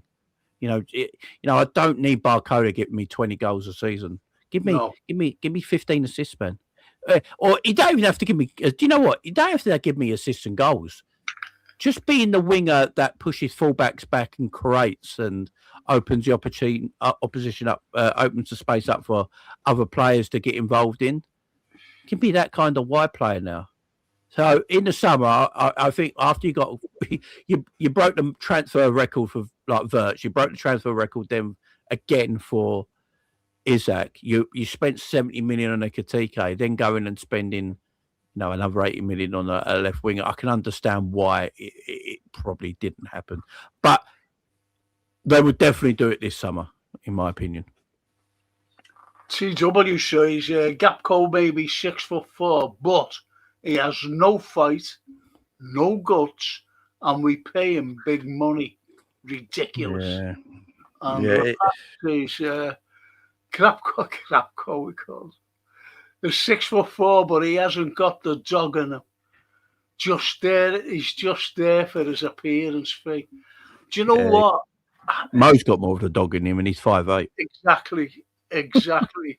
And this is the way it's going for Liverpool Football Club, unfortunately. With players, as you said, you know, we don't blame players. We really don't. Let's see what this says. That happens on Saturday when we brought Rio on and shifted Gapco to the centre. Rio hardly saw the ball. It went in centrally to Gapco. There you have it. Yeah, you saw the difference. You saw the difference when Rio and Frimpong came on. Straight away, they came on, and what they're doing, they're pushing the fullbacks back. They're terrorising. They're pressing and pushing the fullbacks back because there was no chance in there West Ham fullbacks will go get ahead of Frimpong and Rio because they knew they would never get back on them. So it pushes them back. And then when you push them back, guess what? You create openings. And that's what they did. Frimpong sort of got his goal. It was no goal in the end. And Rio caused issues when he came on. So it's what pace does. The pace kills. It's a true statement. It does. And Liverpool don't have any. And look what Chronic Weeds says. Yeah, it's a shame. It's a shame, Bashak. But he'll be all right, bud. He'll be all right. I don't know, you know. I really don't. So I don't know much about Jean-Marie Jacquet, right? I know obviously that's an unfortunate thing what happened in the game when he done his shoulder in. But his time frame to be back is June. He'll be fine when he comes to Liverpool for pre-season. He'll be fine. But it's just a shame. It's such a Liverpool thing to do, ain't it? Yes. Go and buy a young, hot, talented footballer and then he gets injured. Exactly, and it's unfortunate. It's just our luck, isn't it? It's Liverpool's luck. You've only got to look at Isak. Super talent breaks his leg. Everyone's blaming that Van der Ven, you know, for going in, but that's what you do. You try to stop him from scoring. Yeah, it's just unfortunate. Spindly legs, hasn't he? You know, it's just unfortunate. It's just unfortunate. It's so Liverpool at the moment, ain't it? It is so Liverpool, and that's why I rate Mo. Never injured, man. No, I'll tell you who else. I'll tell you, Virgil as well. Jamie, honestly, you mentioned young Kirkes. I like Kirkes, by the way. Yeah, and he gets bullied. He gets kicked. He gets hacked down. But he gets in their face. Gets up and carries on. Gets in their face as well. I love it. Young lad. He's you can't push him about, and I like that. No, also, what's going really underrated about his game as well? He's a very good one-on-one defender. He is. How many times this season have you seen him bullied? Exactly. It's only at the beginning of the season when, for some reason, our manager decided to make him an inverted fullback. And you're like, did you watch him last season? He's an attacking fullback, man, who's good at one-on-one defending. Stop inverting him. What are we doing? Just let him play. Just let him be the play you ball. Drives me mad. Francine says, I feel sorry for Gapco. It's not his fault he's selected, and the backlash from fans is awful. That's all on Slot. I don't rate Gapco myself, but I feel he's been thrown under the bus by Slot. Yeah, he should be playing. He should. Look, Rio, for me against West Ham at home, after the 15-minute appearance Rio had the game before, when he looked amazing, I don't understand why Rio couldn't have started that game. No. I don't. You know, Slot. I've heard Slot already this season say Rio's played an amazing amount of minutes at 17. I'm like, I was like, you do realise there's a kid at Barcelona who's 18 who's probably the best player in the world right now who plays all the time. Exactly. You know, Pedri at Barcelona came through at a young age, has just played all the time. Trent came to Liverpool, got in the Liverpool first team at 18 and never looked back. No. You know, if Raheem Sterling was 17 at Liverpool. Yeah. Even Rodgers played Sterling, right? Yeah. Never look back. I don't care how old he is. If he's talented, play him, man. Don't care. But he says he's trying to protect him. That's just a stupid excuse that he keeps what? Exactly. Just stupid excuses, Jamie. Look, if he's having a poor performance and he's had a bad one, you come out after the game and go, look, Rio's a kid. He's going to have ups and downs. It's expected. We expect that as a football club. But he's so talented, like there's nothing I've ever seen. Look what Pep Guardiola said about Phil Foden, that kid. He said Phil Foden is the most talented player I've ever coached. And he had Leo Messi. That's what he said about Foden, yeah? He knows it was bullshit because he had Messi, right? So he's obviously not. But he said he's the best kid he's ever coached. Amazing talent. But he'll have ups and downs because he is young. But my God, don't get on at him. This kid's amazing, right? That's all you got to do. And then fans will go, yeah, you know what? At the end of the day, he is young. If he has a bad game here and there, we expect it because he's still maturing. He's still getting into his adult body and all this sort of stuff. And he's growing and learning the game. Yeah, if he has a bad one, yeah, it's okay. But can we see him even try to have a bad game, please? You know what I mean? Can you stop putting him on when we're 3-0 down, like expecting? That's worse. So he talks about, I want to keep him away from all that, yeah? Don't bring Rio on when we're losing 3-0. Because what's he going to do at 3-0 down? Exactly. What, that's worse. Bring Rio on when we're flourishing in games. Then let him go and play. When he scored that winner against Newcastle, you know, when he came on. Not again. Not again. Here we go. You got it again. There we go. And these are horrible bastards. This fella, how he gets in, oh, he's gone. Well, I think Jason's banned him. Yeah, Jason's on it. Jason's on it now. And Deco says, Gerard, when you were talking about players, you know, coming in at young age, it's 17 on his debut. Robbie Fowler, yeah, 17, 18. Well, Michael Owen won the Ballon d'Or by the time he was 21. He went to the World Cup at 18. He went to the World Cup at 18 and became a superstar. Overnight, he became a superstar at 18 at the World Cup. Play these players. It drives me mad. I can't watch Cody every week, Frank. I like the guy. Cody's probably a really nice human being, right? I just can't watch it every week, Frank. It's driving me nuts. Do you know it's so bad now? My missus knows what's going to happen. Right? She gets wound up by him. Right? She just watches Cody and goes, oh, he's cutting in again. So he's trying. She must be sitting in the other room going, oh, yeah, it's playing terrible. It's just like, what are we doing here, man? I'll just go through some of these. These are good comments here. Oh, Noel's had a go at me in the chat all day for some reason. Frank, that lad is for seriously hard to listen to. Who's that, you? Yeah, he's talking about me. There's another comment he made here. He said, we have a striker, Ekitike, so you have to have width. That what's this lad talking bollocks? That's what I said, Noel. You have to have width for a striker. And then he said, Frank, seriously, that lad is a mile off really poor. No, tell me because there's things here as well. No, here's another one. He said, this is about McAllister. He had he's a World Cup winning McAllister, amazing player, scores goals, never stops working. And then that lad says Jones is a decent player. Yeah, Coach Jones is a decent player. Frank, that lad you're talking to is waffling, my God. So, no, I don't know if you heard me when we were talking about McAllister, but I said he was a talented footballer. No, he's come in late. Yeah, I said he was a talented footballer. The only thing that lets McAllister down is that literally can't run. Me and Frank were joking and laughing a minute ago when we watched him run. It's quite funny because he's got no movement or athleticism. So again, you're probably not listing properly. That's right. We do praise Alexis McAllister, and we have done. Yeah. Good footballer. He just can't move. What do you want me to do, man? But he can. That goal he scored against... he's clutch. I've said this time for McAllister. McAllister is clutch, man. He gets goals. He's a clutch player. And he scores headers as well, and he's only 3'2". But if you put the ball over his head, he ain't catching it. We just once that goes over his head.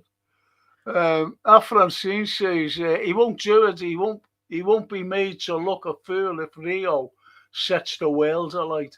Gapco just signs a new deal, and it slap head in the face. Yeah. So I've heard this going around a lot lately that he doesn't want to put Rio in case Rio looks good, and then it makes him look a bit stupid. But because Cody's his guy, look. The more it happens, the longer it's going on in the season and Rio's not starting, the more it seems like that could be the case. How ridiculous it sounds that people go to start believing that's the case. I don't know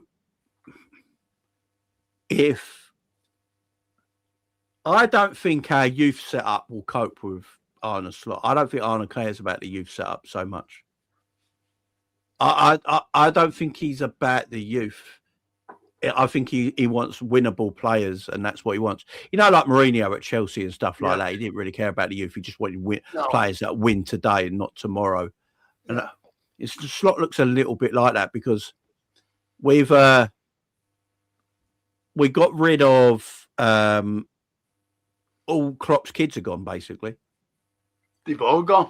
Yeah, like all Klopp's kids are basically gone. Now, were they good enough? Maybe not, right? But we just went bang, they're gone. Look at Tyler Morton. Look at him at Lyon at the moment. Tyler Morton could do a job for us right now.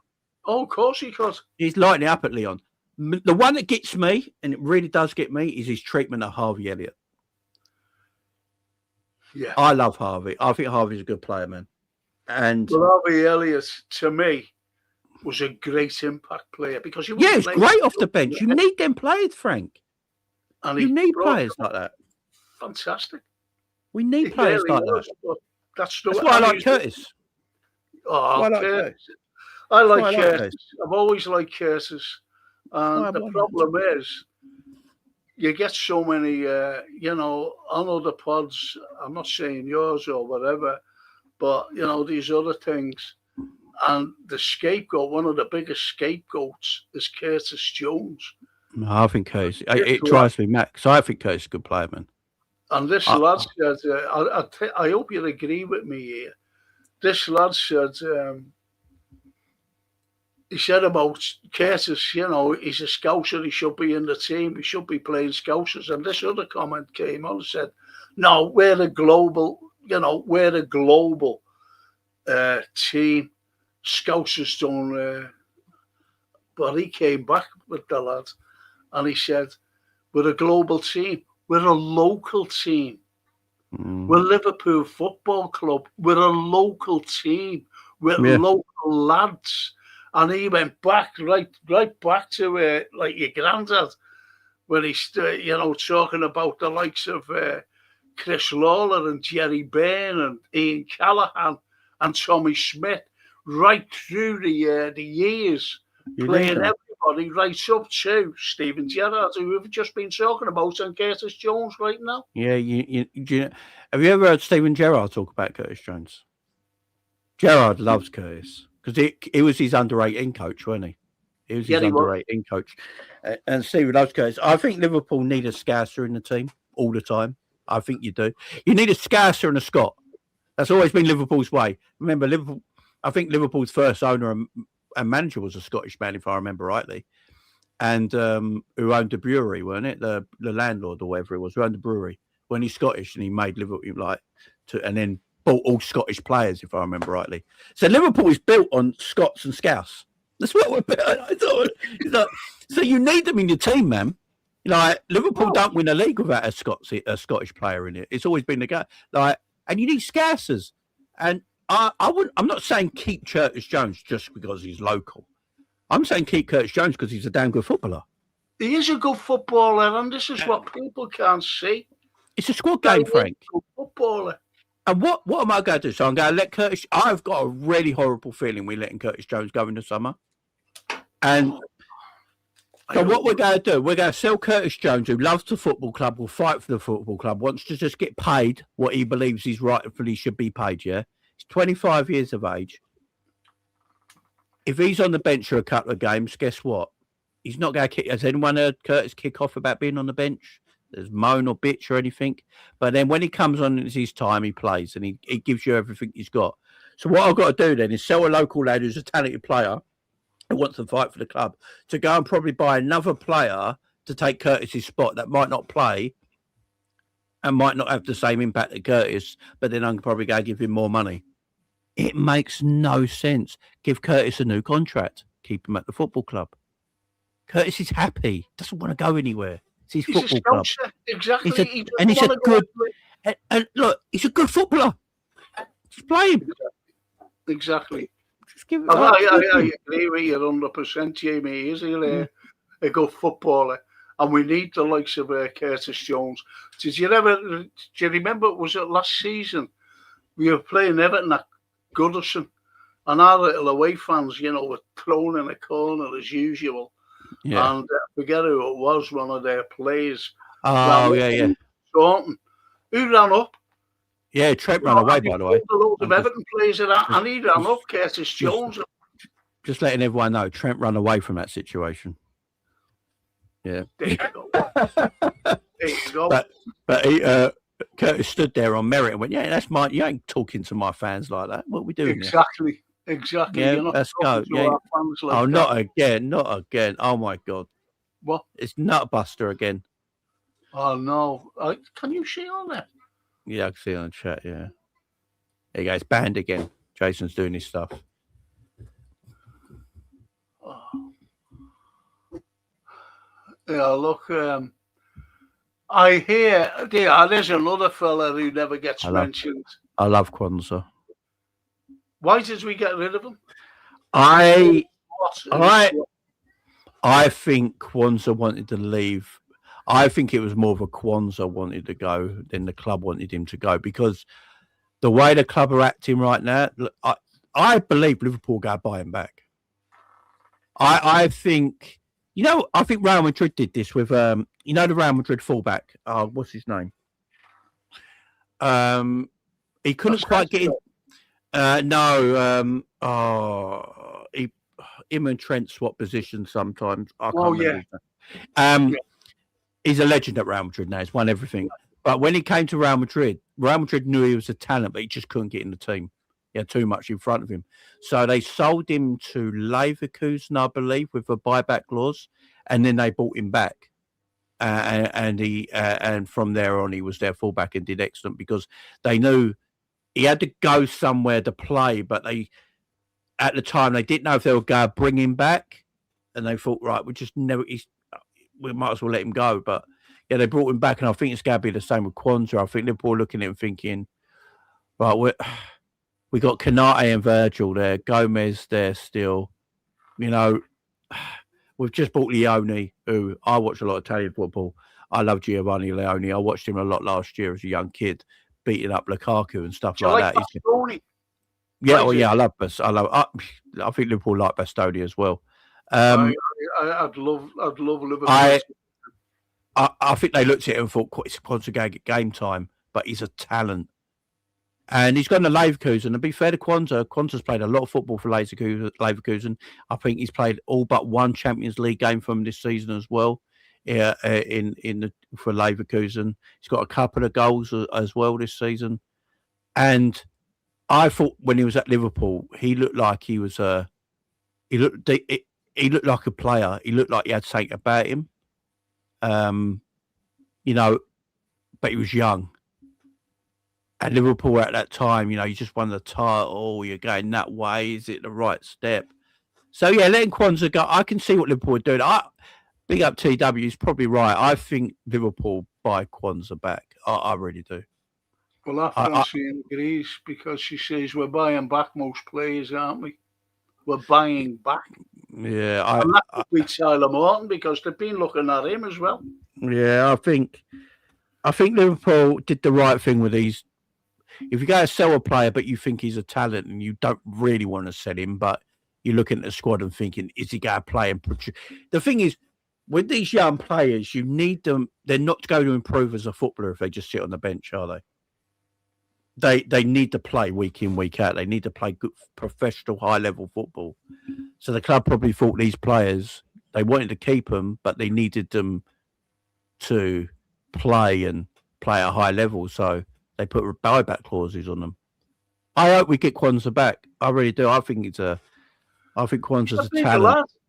But yeah, you know, here's my opinion on that. Slot looked at him and didn't like his attitude or something like that. I don't know. It's when you look at a person, I don't like him. And then he took him off at half time, first game of the season against Ipswich. And then he never had a look in. You know, he played the odd few games, as you know. And then at the end of the season, he was sold. And I think it was down to Slot. I really do. I think it was him. Not Kwanzaa. Well, anyway, you know. Let's see if we do get him back. Well, everyone forgets. I think everyone forgets this. Under Jurgen Klopp in his last season, Kwanzaa took Konate's spot. He did. Konate got injured. Kwanzaa came in. And when Konate got fit again, Kwanzaa stayed in. Yeah. Because Klopp went, he's playing well. I'll just keep him in there. Well, he benefited from it. And he started, as you said, he started last season against Ipswich instead of Konate. And then he didn't have the greatest of starts in that game. And I think Slot showed his man management from that game onwards, that he sort of threw him under the bus a little bit. Yes. And then and that can hurt a young player. That can hurt a young player, can't it? You know. Of course it can, you know, because he's been playing well the previous season. Then all of a sudden, the very first, you know, under Slot, very first game of the season, he was taken off at half time, and that was it. Yeah. That was it. You know, as I said, you know, games. He had a few games, but that was the telling point of Slot. That was the telling point. I don't like Slot, I'm being honest. It's a I've noticed. No,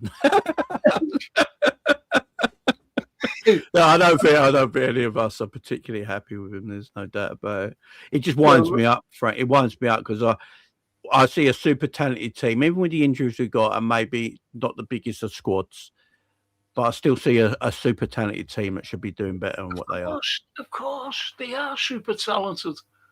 Our Francine was made up about Vert. I don't watch German football. And she said, Dad, this fella's great, you know. All the hype about him, she said, Dad, he's great. But he has come on, you know. Then, unfortunately, he gets injured. Yeah. Whereas he was just coming into his own, playing well. The Antico says, have you heard, lads, about the potential new general admission ticket might be coming in? Normal ticket, by the way, not posh seats. Guess how much? Yeah.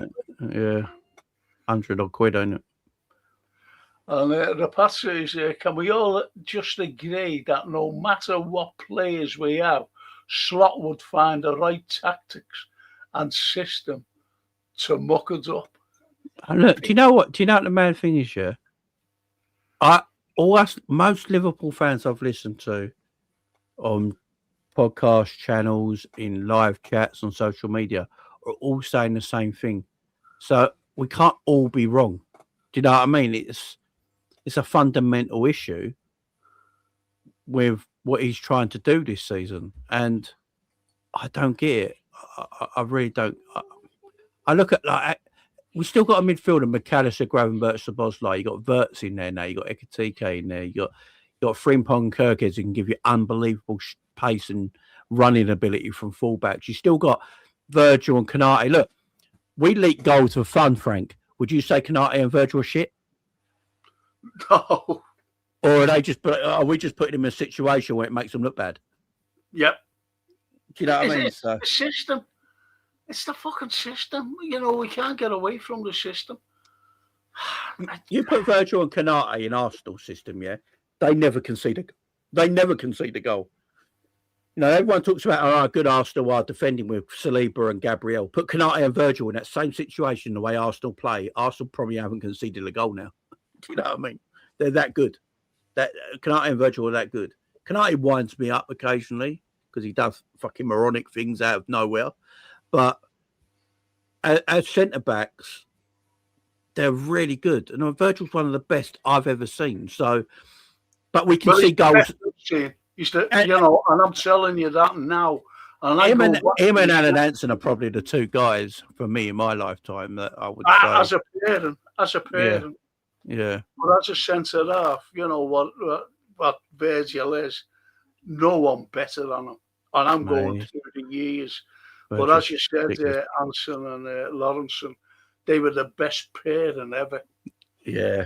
Do you know the crazy thing of Hansen and Lawrenson when they were at their best is that not a lot of people saw them unless you went to the games because they didn't televise football as much back then. Because of the hooligan thing as well in the early 80s as well.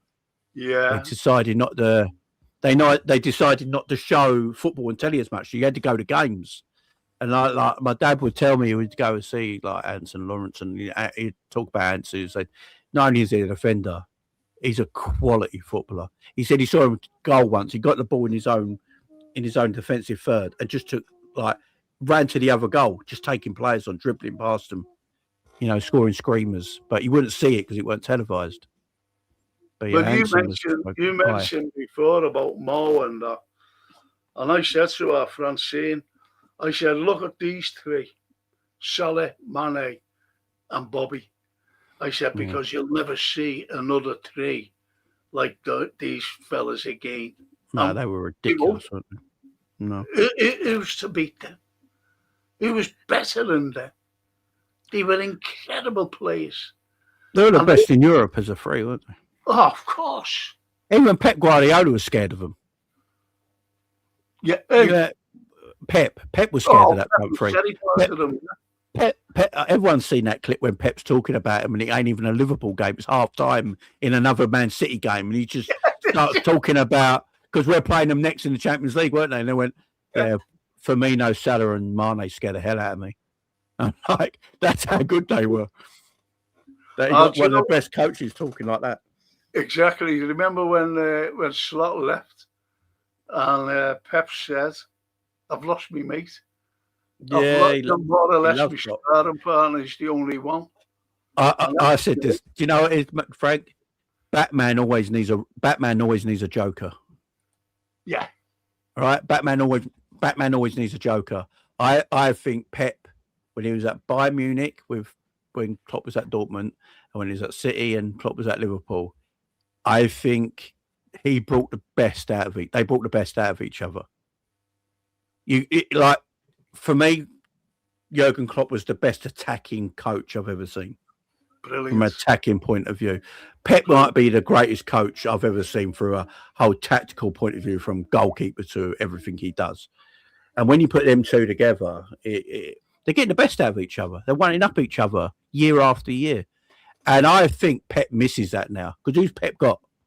Arteta, who's a robot, who's cold and a robot. Who's he got? He's got no one.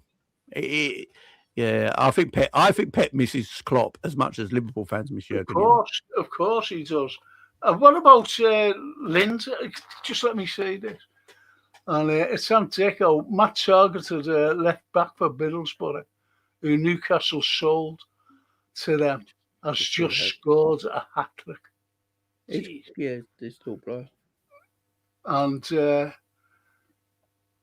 Chronic Wheat, I love that name, spoke out against his teammates in Germany. So he did.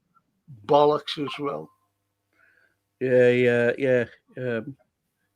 He told everyone at Leverkusen that Saint weren't good enough as well, didn't he? Gerald Kwanzaa. So, yeah, I like it. Well, anyway, Jason says banned and reported the original channel. Thanks, Jason. Thank you, mate. Really appreciate it. I don't like these people who come on. The trolls, but they're fucking evil. Anyway, it's horrible, mate. It's horrible. That's fucking by the by.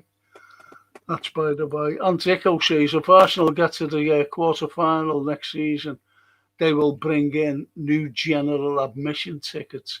168 quid. Yeah, tickets Tickets are ridiculous now. Everywhere you go, not just in football, entertainment full stop.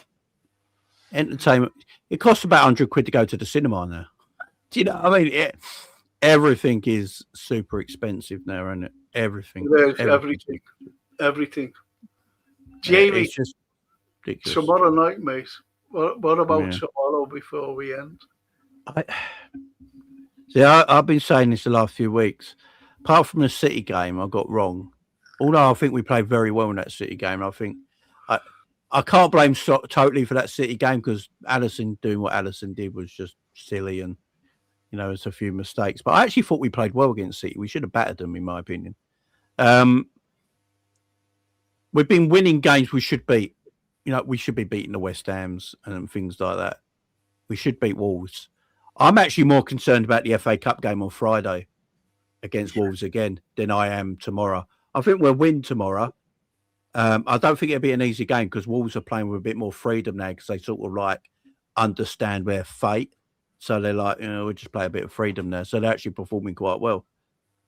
I still think we'll win. My worry is the FA Cup game literally on Friday night because we play Wolves obviously Tuesday, play Wolves again on Friday at the Molineux, and then we got the early kickoff on Wednesday in the Champions League at 5:45. There is no way in hell Slot's playing a strong team in all three. That's what I was going to say. So, tomorrow night, I know it's hard for you to say anything, but tomorrow night, Friday night, and next week, what's he going to do? Because Slot always likes to save his job, by the way, pick his best 11. Not our best 11, but his best 11 who can get results. So what's he going to do? I think he's going to go full strength on Tuesday and kids on Friday. I don't think he's got a choice. I just don't think we got the squad at the moment to go all three in 1 week. That's a lot to ask. I can see on Friday him playing a team of maybe Chiesa as the striker, maybe Frimpong as the right winger, and Brio as the left winger, say. And then Trey Neone plays in midfield. Do you think Jones will get a game? Yeah, I wouldn't be surprised if the midfield is Jones and Trey Neone on the FA Cup game. And he mixes it up a little bit. A bit of youth, a bit of experience. But I think that's the game he's going to pick where he can. If there's a game he's going to have to sacrifice in out of these three, it's going to be the FA Cup game, ain't it? He's not going to sacrifice the Champions League game. And the thing is, and the way Chelsea are going right now, he has to go full strength in the Premier League because it looks like Liverpool can now get that top four. So because of Chelsea losing, so he has to keep the momentum going into the Premier League. So yeah, I think that's going to be the case. So well, again, as you said, he doesn't want to lose next week. The Champions League. Mm. He doesn't want to lose that against Galatasaray. No. Right? And it's these two games which are pivotal. Tomorrow, we've got to keep the winning streak. We've got to keep the momentum going. Yeah. And then the FA Cup. So do you think he'll sacrifice the FA Cup like he did? I remember I got told, and it was too late. I couldn't get hold of you because you came up to watch the. I was up for the Palace game. Crystal Palace game, and it was fucking lashing down. And I got to come and see me. I didn't even know that you were on your way up. I was there. Village was on his way up. I was in the Colesberg Lounge. And it was so sad. I loved to have seen you there. Yeah, but I would love to have met you. My wife got me tickets at Christmas for the game. And she only got the one ticket, but we went up for a couple of days. So we all went up as a family, got a B&B for a couple of nights. And, so did you actually stay here? For a couple of days. Yeah, stayed there for a couple of days. Yeah. Oh, I didn't even know that. I thought there was an Airbnb in Anfield Road. So we've got a house in Anfield Road. Yeah. There's around there. So you stayed there. Yeah, we stayed there for a couple of days, and Yeah, I was at the game. I was in the Colesberg Lounge, and yeah, it was very, very posh. I didn't know what I was doing there. Very posh. Thing is, as well, you know, there's a lad, and I was talking about you and this lad. I said, "There's Jamie coming up. What you know, when he plays all these kids, he gave up the Caribou Cup. He Yeah, he gave threw it up. away, didn't he? He Yeah, completely threw it he away. did. And I, at Latchdown as well, if you remember. it was pissing down. It was wet. It was cold. I forgot my coat. Yeah. And I remember I got the team because it took us ages to get down because for some reason the traffic was just mental, so it took a long time. And then the kids were getting upset, so we had to stop a couple of times for food and stuff like that. So it was a heck of a journey. Yeah, it shouldn't have been a heck of a journey. I should have done it in 4 hours and a bit easy, but unfortunately, it took almost 7 hours. And as we got into Liverpool, I got the team news, and I was like, "For fuck!" Do you know the team news came on my phone. I was like, I showed the wife. I was like, "Look at this!" Like, oh, enjoy it. It's like I will. I had a great time. Don't get me wrong. It's crazy because I do this. So many people are coming up to me and knew who I were. And I'm doing selfies with people. I'm like, I'm not famous, like crazy. I'm doing selfies with people and stuff like that. And I was sitting down eating a chicken burger in the Colesberg Lounge because you get a free meal. And sitting eating this chicken burger, it's out of this world. It's beautiful, right? Someone just come up to me and went, "Oh, yeah." They were like, "Oh, you're Jamie, aren't you?" Yeah. It's like we have a selfie and all that. It's like, yeah, right, cool. I enjoyed all that better in the game. Yeah, well. Oh, do you know what, Jamie? Like you coming up to see that game, there was a lad who saved up for, I don't know, a year or so in North America. You know, he's a North American lad, you know, Liverpool supporter, and he saved up.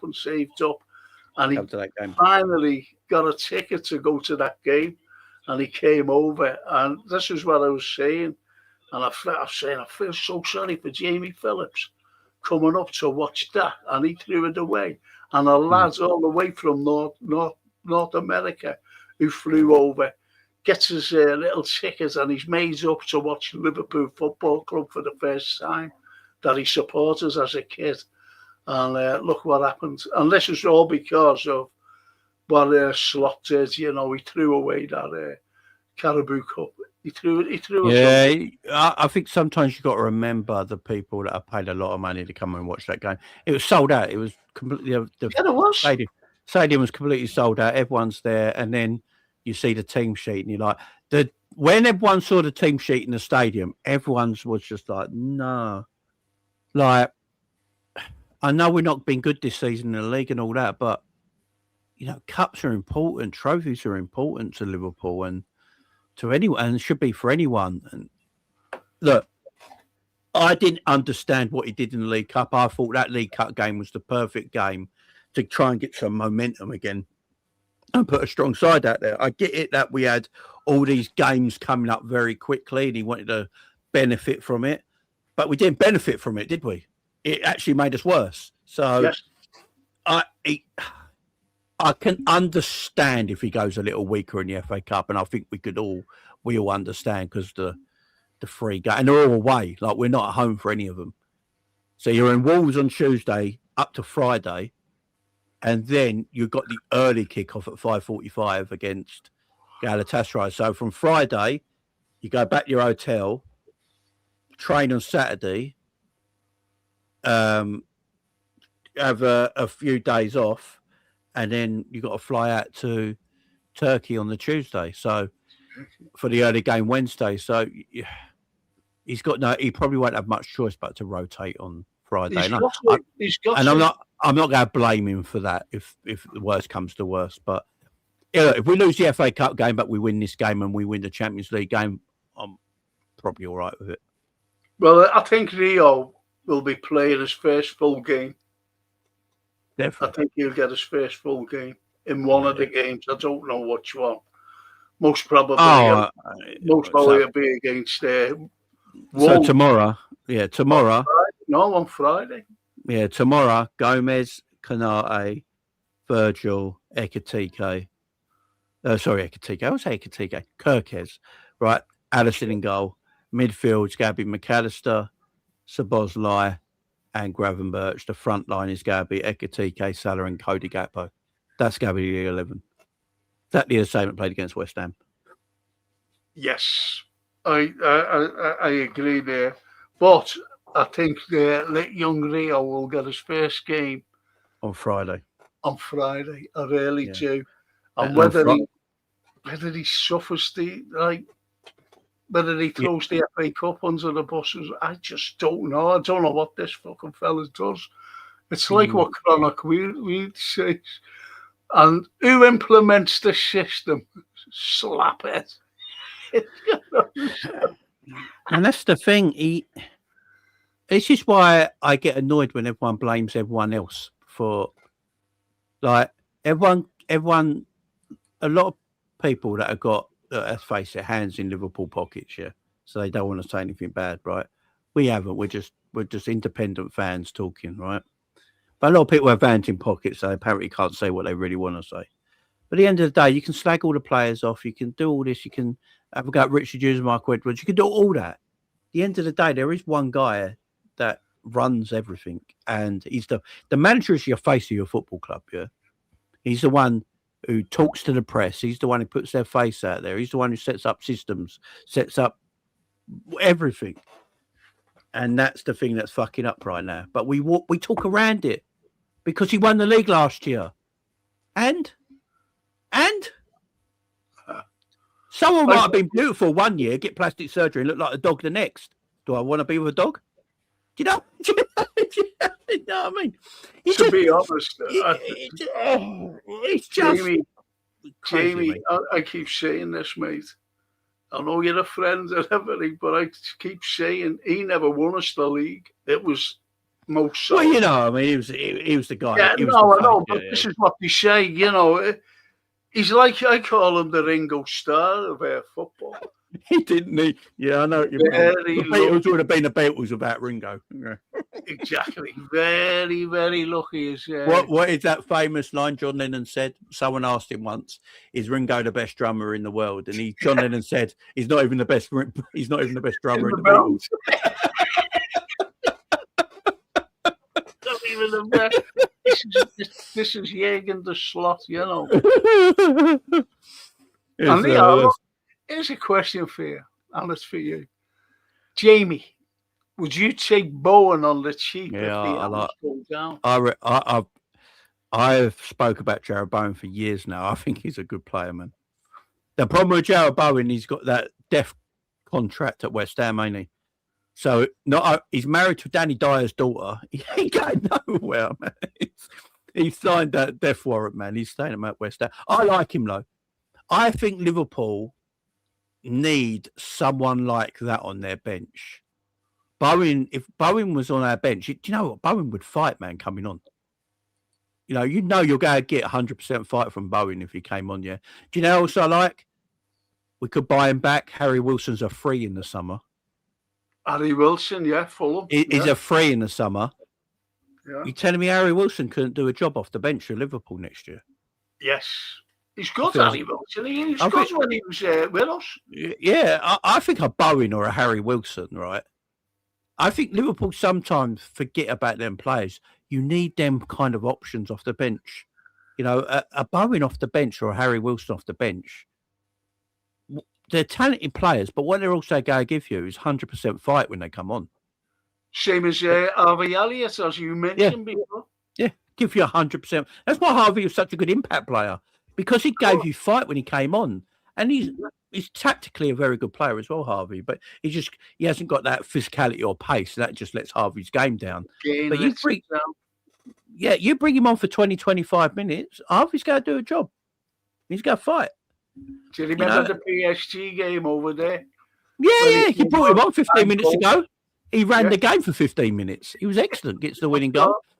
That's what you need, Frank. That's what you need.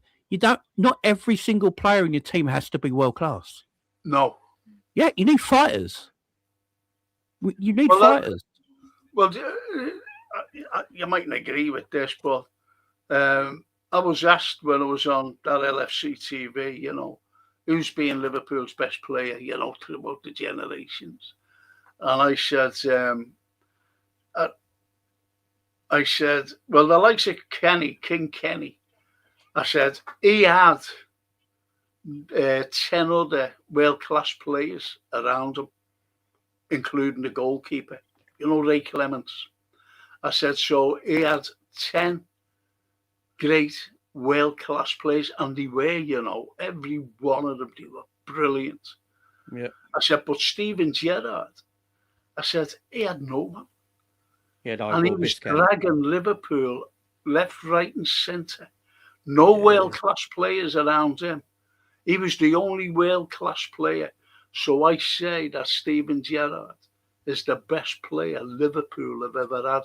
But, and here's the caveat, I said, but the best player ever to throw on a red jersey, but he didn't stay that long, was Luis Suarez. Yeah, Suarez had a few issues, though, didn't he? Well, he did, didn't he? But, he was unbelievable. I'll tell you what, he is my...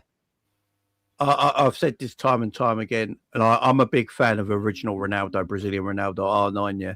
For me, he's the greatest striker ever, in my opinion. Injuries, unfortunately, ruined everything. I think Luis Suarez is the best striker I've ever seen since R9. There you go. I like what he did for. Yeah, you look at what he did at Ajax at a young age, tore it up, right? Came to Liverpool. I've never seen anything like it. Tore it up. Got his move to Barcelona, tore it up. Barcelona decided he was too old, sold him to Atletico Madrid. He went, you know what? He went and won the league with Atletico Madrid and was top goal scorer that season in the whole league. Yeah. The man's incredible. He's just, look, he's an animal, don't get me wrong. But as maybe not the nicest human being, but as a footballer, my word. I haven't seen many better strikers than him in my lifetime. What a player he was. No. What a player. So, Jamie, we're coming to the end, mate, and I've got to look at this. Look at the name there, Mr. Calbuns. Mr. Cool Calbuns. Great names, don't you get on here? Wolves have played really well in the last 5 games. Do you have? Yeah. Do you know gave them that that boost? Go on. Did we lose the Wolves? No. Who was it? Who would be? Who was it? No, it was Arsenal, wasn't it? Arsenal drew to Wolves, wasn't it? Yeah, Arsenal got, and then Wolves have been playing well since then. Yeah, I gave them that. Like, Wolves have been decent. Wolves have got some good players, man. I don't think Wolves should probably be where they are in the league, but I think it'd be a tough game just because they're playing with a little bit of freedom right now. Yes. And I've got to say, that young Mane kid looks a handful. Yeah. So it's going to be a tough game.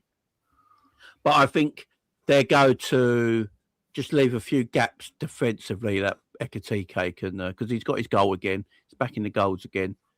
And if he can find a little bit of space that Wolves going to leave him behind, I think Ekitike can punish him. Well, Ekitike, like you mentioned, only very, very briefly, that he comes back. And that's what he seems to do. He's not getting fed. And he seems to come back into our own area to retrieve the ball of somebody and run with it. Because he's so gifted and talented with it, he gets away with it, don't he? He can. Yes. I think Ekitike is going to be a special talent the years to come. I really do. Well, Antico says Friday he will rotate, not massively. Yeah, that's why I think there'll still be a lot of. So that's why I think he will probably go Chiesa, Rio, and Frimpong. I think Curtis will play. I think Trey will play. I think Nallo might play. I think Joe Gomez will play. I think one of the first teamers will play. I think Szoboszlai probably needs a bit of a break, and he's deserved it if we've been truthful. He does. Actually, it wouldn't shock me if Mo plays all 3 games, you know. Because he's got to make... though, hasn't he, because Frimpong's only just come back from injury. He can't make... Maybe he might be thinking, you know, just got to be careful there. So maybe Salah does play in that FA Cup game. But yeah, I can see a bit of... there's definitely going to be rotation in the FA Cup game. I'd love him to go 3 games straight. I really would. I'd love to go strong. But this is not me digging at Slot or Liverpool or anything like that. The thing is, this is the reality of top football in today. Everyone, if any top team has got a Premier League game, an FA Cup game, and a Champions League game in the same week, and one of them's against the same opponent twice in 3 days at their ground both times, and then you got a Champions League game, they go to rotate. It's just the way football is today. So yeah, and they just have to pick what one they do it. And I just think it'll be the FA Cup game. I could be wrong. He could go strong, but I just think there'd be some heavy rotation in the FA Cup game. Well, the mystical says, I would sacrifice the FA Cup out of all the next 3 games. It has to be Nione, Jones, Rio, Chiesa, maybe even Morrison. Yeah, Morrison's touted, ain't he? There's a lot of hype about Morrison. Also, is it Chambers who's on a loan at Charlton? Yeah. Liverpool really like him. Yeah, me and Mystical basically said the same thing there. Yeah, I'll see all them playing Friday. It's good though, isn't it? I love these people, you know. I'll see all playing Friday. And Nallo, oh come on. Nallo seeing red as well, that Palace game again. Yeah, he got sent off twice in a row, didn't he? He's awful, you know. I've been watching the under 21, so you know, I don't think there's any future for him at Liverpool to be. No. I think Morrison might have a chance, but I think out of everyone, I think Chambers has got a big chance. Because Liverpool, Robbo's going to leave in the summer. Kirkes is now our number 1 left back. It wouldn't surprise me if Chambers is number 2 left back next season. Do you reckon? Yeah. I think Liverpool really rate him. I think they think a lot of him, and I think they're doing what they did with Conor Bradley. You know, loaning them out to good league, Championship or League One sides. Let them do their thing. Like you know, if you go to a Championship or a League One side, you're really playing adult football at its biggest, ain't you? Proper adult football, getting stuck in. Old school kind of football, and I think that's what mans them up a little bit. And I think they're doing what they did with Conor Bradley. He went, I think, did he go on Bolton on loan for a couple of seasons? He got Player of the Year, and then they brought him back, and eventually they thought, yeah, he's good enough to play for us now. But unfortunately for Conor, his body just doesn't hold up, does it? So that's Conor's problem there. But Chambers could be he's injury prone, unfortunately. Yeah, his body just don't know. I think Conor Bradley's a good footballer. Yes, he's great. But his body just fails him, don't it, unfortunately? Yes, just fails him. He's injury prone. Hey, you know, before we end, we played West Ham at the weekend, right? And when they got here, the West Ham fans, you know, EastEnder lads, the EastEnders, and they get to the ground, they have banners, you know, criticising their ownership and that. And we banned them. We, you know, not the fans, but it was the, you know, when they were going in. Do you know what my take on that is? I think they got right through, you know, about these the banners. If you remember when the owners, the FSG came, they wanted all banners banned, by the way. Every banner, all the flags and everything, you know, because they had a baseball thing on the, you know. Yeah, they didn't understand football, you know. Exactly. And what they were looking at was the banners getting Hicks and Gillette out. Remember, you know, Yanks out and all this, you know. Yeah, I remember. And I think that they've got through to somebody and went, don't fucking allow them to be waving those banners, because it might give the Liverpool fans some idea who don't like the owners. That's what I take on it. I don't think. Look, as long as you're not making a banner that's got racial slurs or anything like that on it, then let the banners be, man. Bringing a banner to criticise the owners that aren't your owners. What's wrong with that? Exactly. We were going mad. Let it be, man.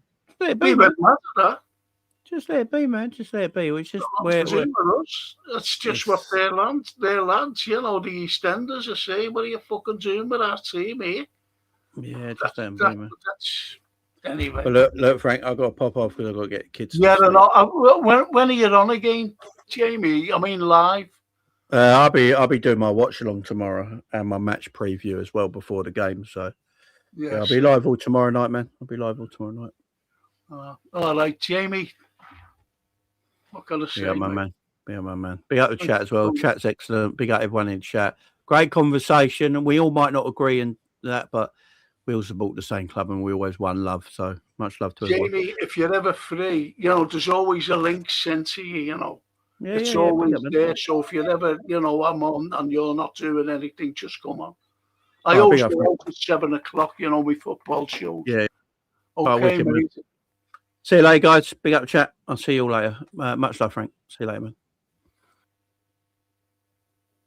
What a fella he is. Really great. Fucking lovely fella.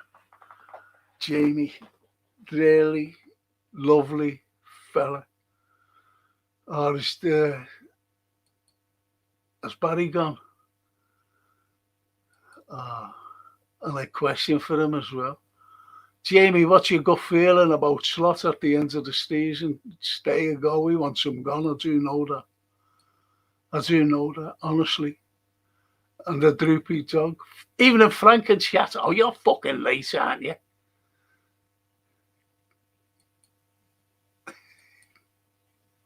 All right, Sleepy. Oh, fucking hell. Do you know what? It's been there. I love Jamie Phillips, you know. I think he's a cracking. Do you know what? I meant to mention him. Somerville. I thought he was fucking good, him. I thought he was really good there, Snapey. And Droopy says, Frank and Jamie, what we need is forward players who work hard and can press opponents. Otherwise, our identity will be permanently lost. With this slop passive crap. The thing is, I'm not being funny, but we've said that. We've said it. And no press. And I keep saying about Diaz and the other fella, Darwin. Once they were our pressers. You've only got to look at last season. They were our pressers. They got the ball. They caused chaos when they went forward. We've got none of that today. We've got none of it, unfortunately.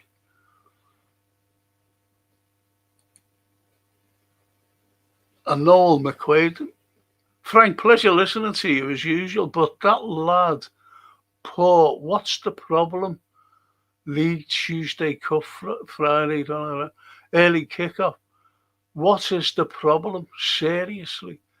It's 3 games, you know. You know what Slot's like. He plays his best. He plays his best 11, and it's only to save his job. Honestly, and I think that the likes of the Crystal Palace game in the Carabao Cup proved that. He dropped everybody and plays every young kid, every one of them. And he sacrificed the Carabao Cup. And he was just relying because we were playing so awful. And he was just relying, and you know, because fans were saying we need to finish in the top 5 for Champions League next season. So he starts to panic. And now I just don't know. I just don't know what his priorities is, Noel. I really don't. I just don't know what his priorities is. I think it's a big guess with him. It's a big guess with Slot, what he's going to do. And we all know that the only player that, is guaranteed, is guaranteed playing is Mo Salah, who isn't up to his best, unfortunately. I don't know what's happened. And Gapco. They're the only two players, and Virgil, obviously. But whether he plays them, whether he's going to sacrifice the FA Cup by playing youngsters and a few senior players together, I just don't know. I don't know what his priority is to finish in the top four. That's his priority. That's where his job is at stake. Champions League, he thinks that he can win the Champions League. Jamie said that, he's got a weird feeling that we can win it. I don't think we can. Honestly, I don't think we can. And the way we're playing now, I think we'll come into another blip. I really believe that. I hope I'm wrong. But thanks for that anyway, Noel. Really pleasant. Thank you. Suarez says the Snape. Orthodontic. Fucking hell. What are you coming out with these fucking things? Proctivities weren't his strongest point, sadly. Fucking hell. What dictionary was you looking up?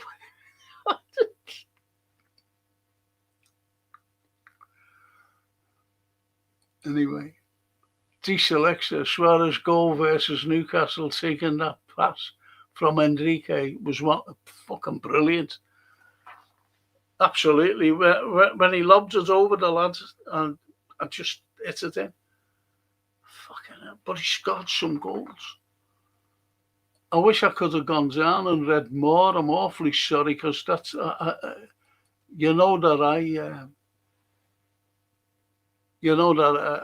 read out all the comments. Couldn't do it, with Jamie, my guest. Cheers, boys. Great chat. Up the Reds. Tomorrow night away win, says the TW. Cheers, T. And my old mate, Steve Holland. I think it will be a draw tomorrow.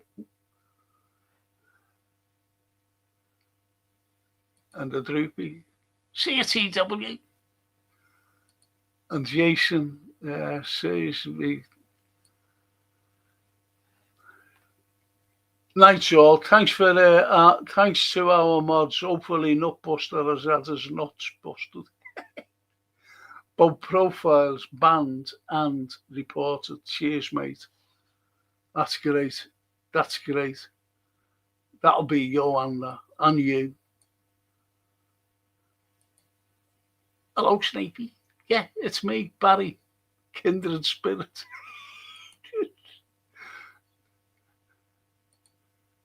Droopy, is that the... Of course it is. It is the Anfield.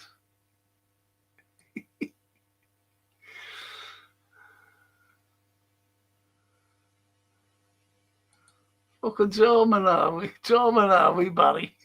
Barry, has Barry gone? Yep, I'll ban you if you don't behave.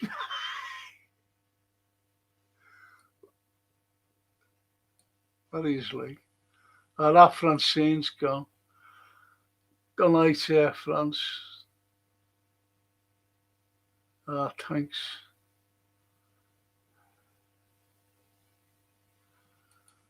And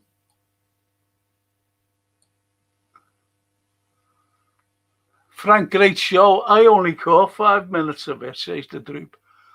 But it's better than 200 hours of LFC TV. LFC TV with the legends on. Chase Baron. McAllister. Not McAllister. Jason. McAteer. Melly. Damn Frank and Snapey, suss me disguise. Droopy, can't trust brickies.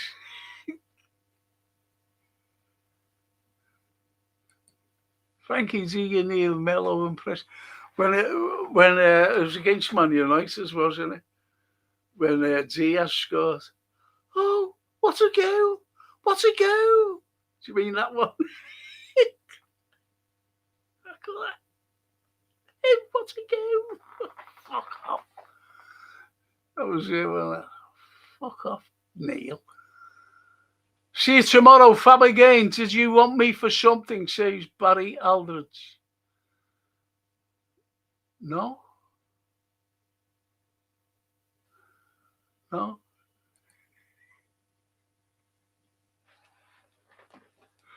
Look, lads, I'm going to finish. If you've got something to say it now. Who's your what team would you rotate? I mean, what game? We've got one tomorrow, which is the Premiership. We've got the FA Cup. And as one of the lads said there, they're playing well as Wolves. And we've got the Champions League, Galatasaray next week. So, who would you rotate against? What game? Just let me know. And then I'll finish. Francine's gone to bed. And there's me swearing. I thought she went ages ago.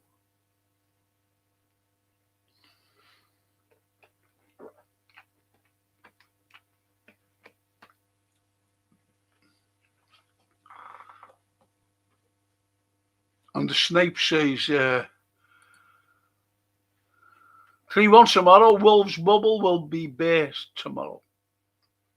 Okay. That's Johan. Thanks a lot, Johan, for getting that fucking nut buster off. Fucking horrible. Cheers, legends. Good luck versus Wolves tomorrow. Great show tonight, Franco.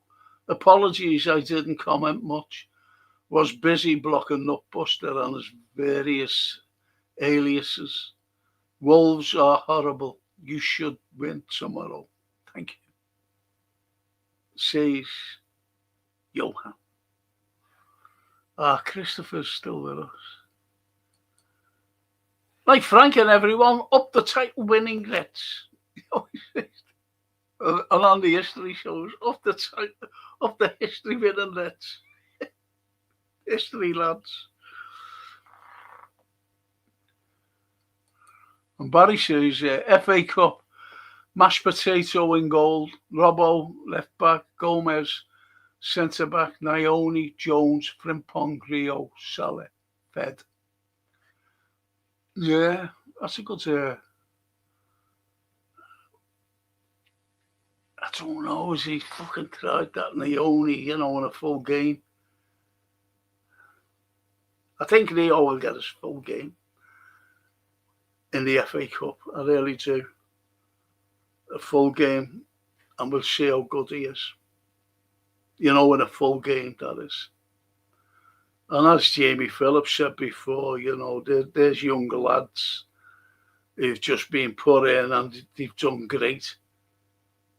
Gone on and played in games, in game after game after game.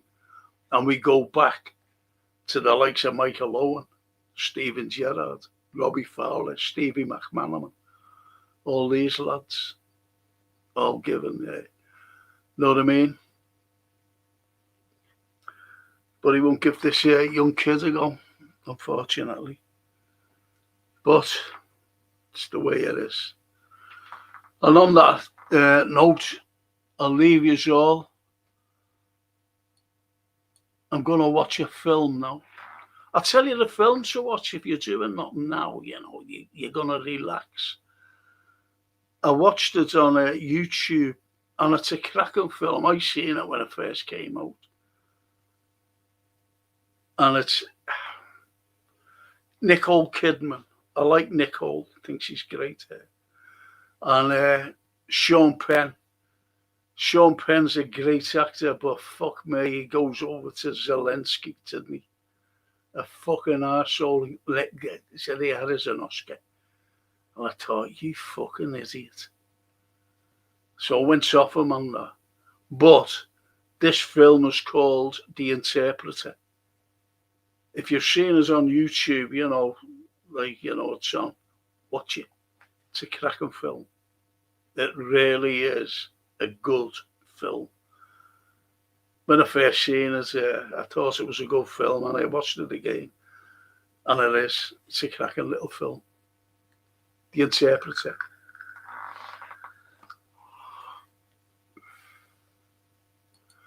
Barry says, could start them, Frank, and I wouldn't mind having a look at Morrison. Yeah.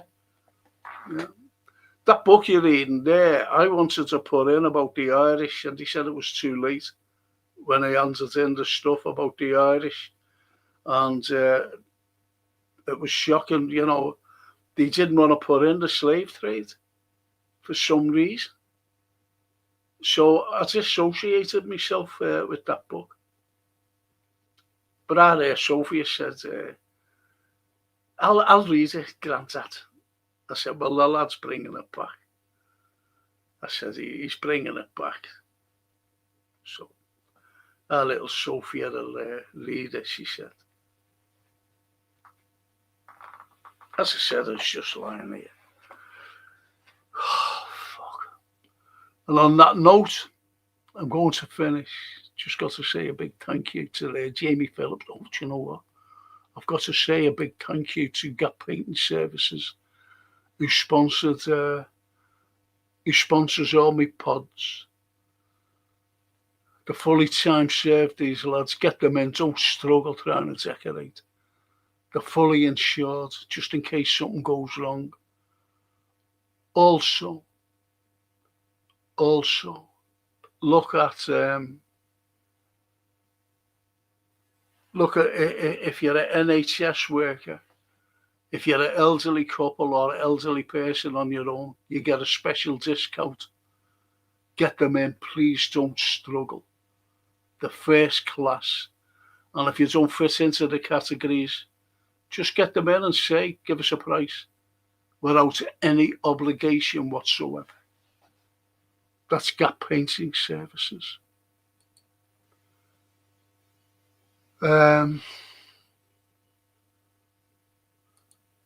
Subject of slavery, touch Frank, isn't it? Yes.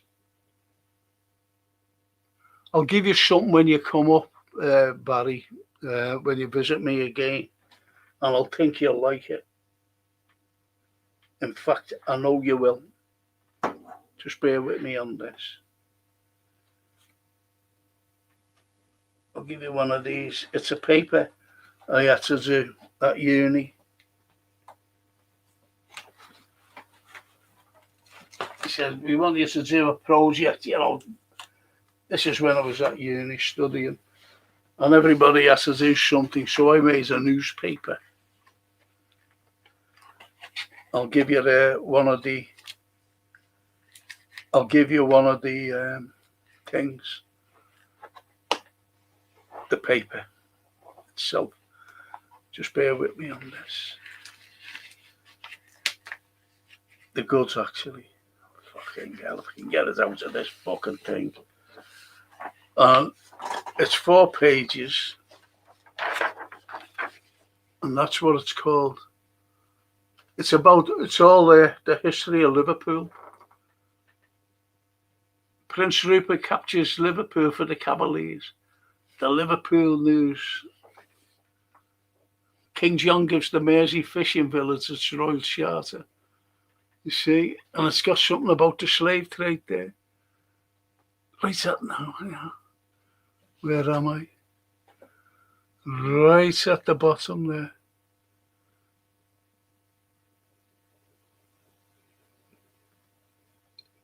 So I'll give you that. They're all double-sided. There's another one here as well, which. So It's good. It's good.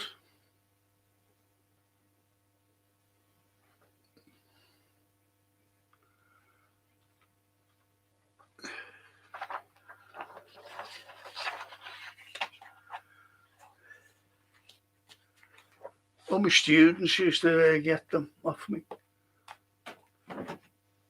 So, I'll give you that, Barry. I think Sneapy meant Suarez's tendency to buy players unorthodox. Oh, fucking hell. Yeah. Proclivities.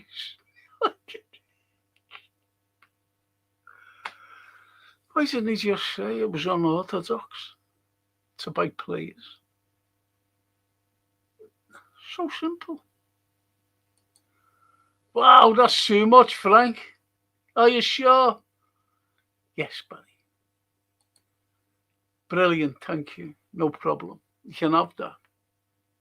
You can have that. Anyway, for me, that's great. Thanks for keeping me company. Thanks to Gap Painting Services. See some of you tomorrow on the fucking watch along. Swearing. Jesus. I'll have to phone her, Francine.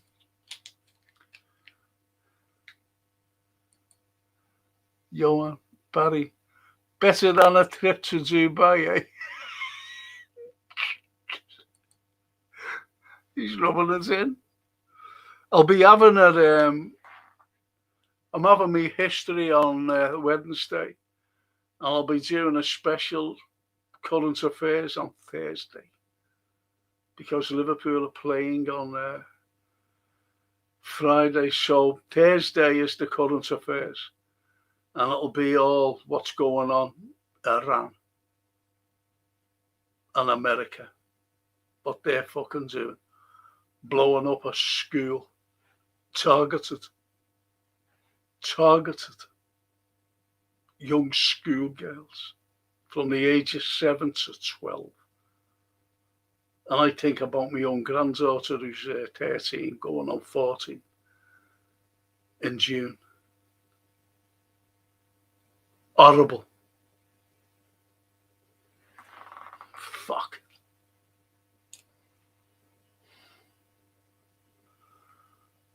Barry says, yes, Johan, getting the money back though. So I'll see you, some of you tomorrow, I'm sure I will. And Johan says, young girls, Frank, these maniacs are satanic.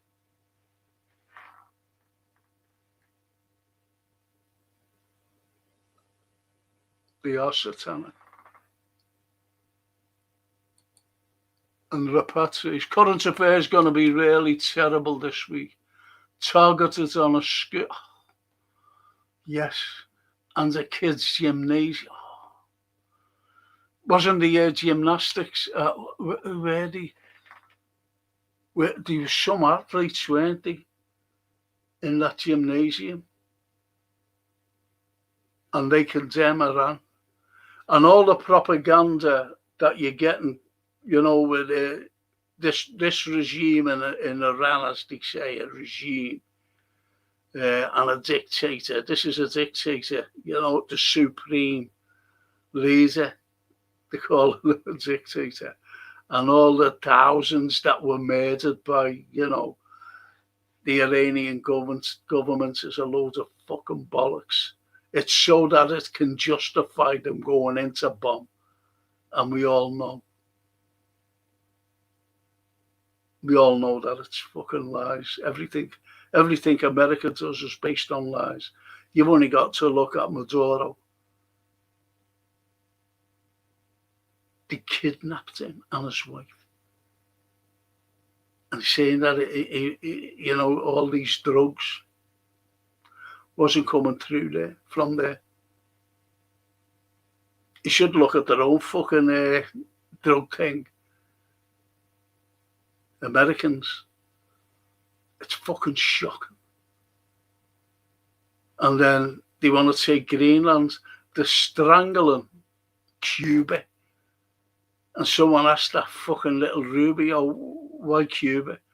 He said, because they're a threat to America, for fuck's sake. They're driving around in fucking big cars with Fiat engines in. From the fucking 60s, for God's sake. Engines from the 60s. And they're a threat. You see the lies that come out? It's fucking shocking. Trump's just a tosspot, says Barry.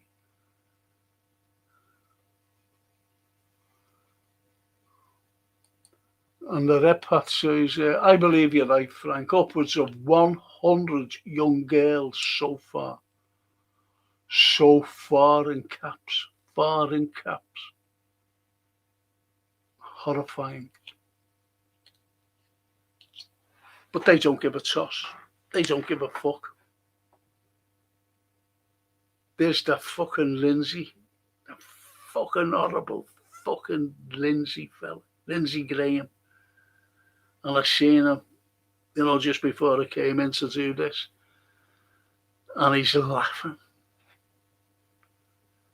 And he actually came out and said verbally on a news fucking thing that he was interviewing, we kill the people that are threatening us. When it's fucking Iran threatening them, we kill the people. We will kill the people. Not like, in other terminologies, but he says we will kill the people that deemed to be a threat to us. This is a fucking human being talking like that. Do you think he gives a fuck about what's happening in Gaza?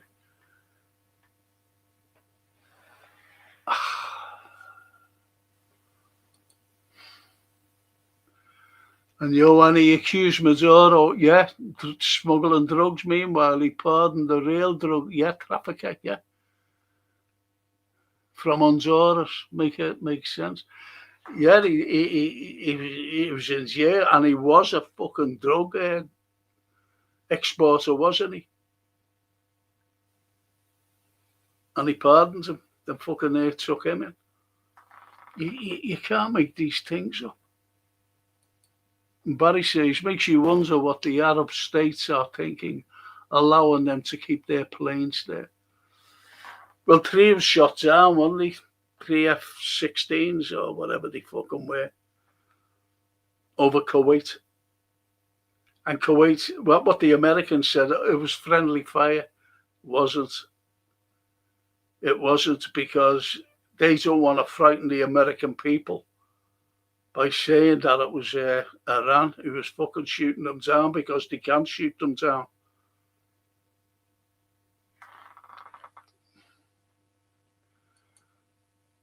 What have we become, says Rapat. You see, people are saying free Palestine and that, which is right, obviously. I've always said, free the world from America and Israel. Free the world. You've got the Middle East, Iran. They said that they were a threat to America. Ow. And they're fucking bringing all their boats over and everything. Big battleships, aircraft carriers, and they're a fucking threat. You can't make it up. But it's going to get worse. It's going to get worse. And they were saying, that people are dancing in the street, because I'm talking about in Tehran. They're fucking lying. Because you should have seen the funeral cortege for Khomeini, the Ayatollah. Incredible. Look at millions. And they're saying death to America. You wonder why? And they're the fucking threat, because it's saying death to America. Oh, yeah, okay. And the one says Lindsay Graham is a violence cook. He won't do it himself, but he pleasures himself at the thought of it. Yeah. He gets off on it, doesn't he? You can tell that. You can tell. Do you ever remember when Trump went like, I'm not attacking, a few weeks ago, a month or so ago, he said, I'm not attacking them. And you see his face, so disappointed. Lindsay Graham's face. He was nearly crying.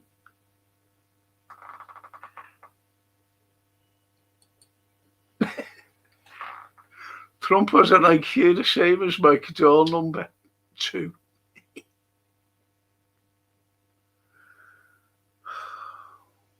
So anyway, I'll be doing that on Thursday. I'll be doing the history on Wednesday, the watch along tomorrow, and the match again on Friday.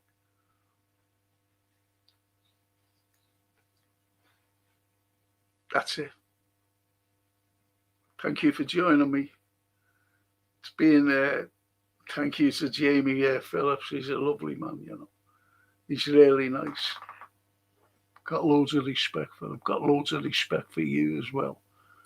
You know that. Busy week, Frank? Yes.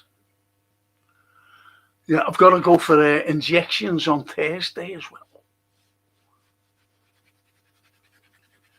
The big injections. Got a call again as well off the doctor this morning, which was made up with, being fast-tracked to get this thing done. My neck.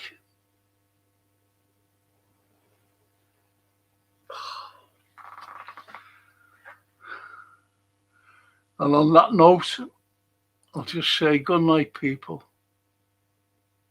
Really appreciate it. I really do. You don't know, honestly, you don't realise how much I mean it.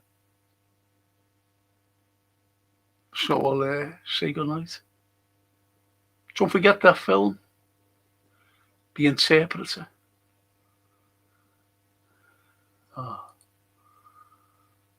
Good luck. We're all with you. Yes, thank you. Thank you. And Johan says, thank you, Frank. Jason and Legends. See you tomorrow.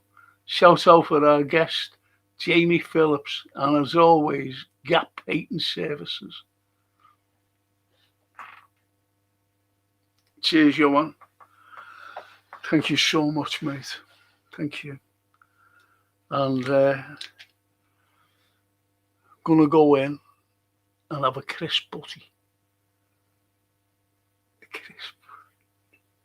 I only have it, Walker's crisps, just ready salted. Little crisp butty. Our Francine said, Dad, it's saturated with it. I'm coming up with all these words and fucking things. Oh, fuck. I can't enjoy myself. A bit of crisp butty. Cheers, people. Thank you. See you tomorrow. See you tomorrow. Ciao.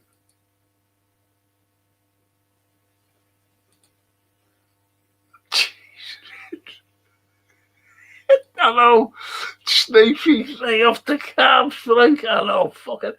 I was going to do something. I've got this lovely tomato thing, in a tub. And I was going to do some pasta. That's all with just the tomato on. And I was thinking of Sneaky. It's a fucking baby. I said, I've just made some spaghetti. Fucking hell, can't have nothing. Anyway, thanks, people. Love yous. See you tomorrow. Ciao.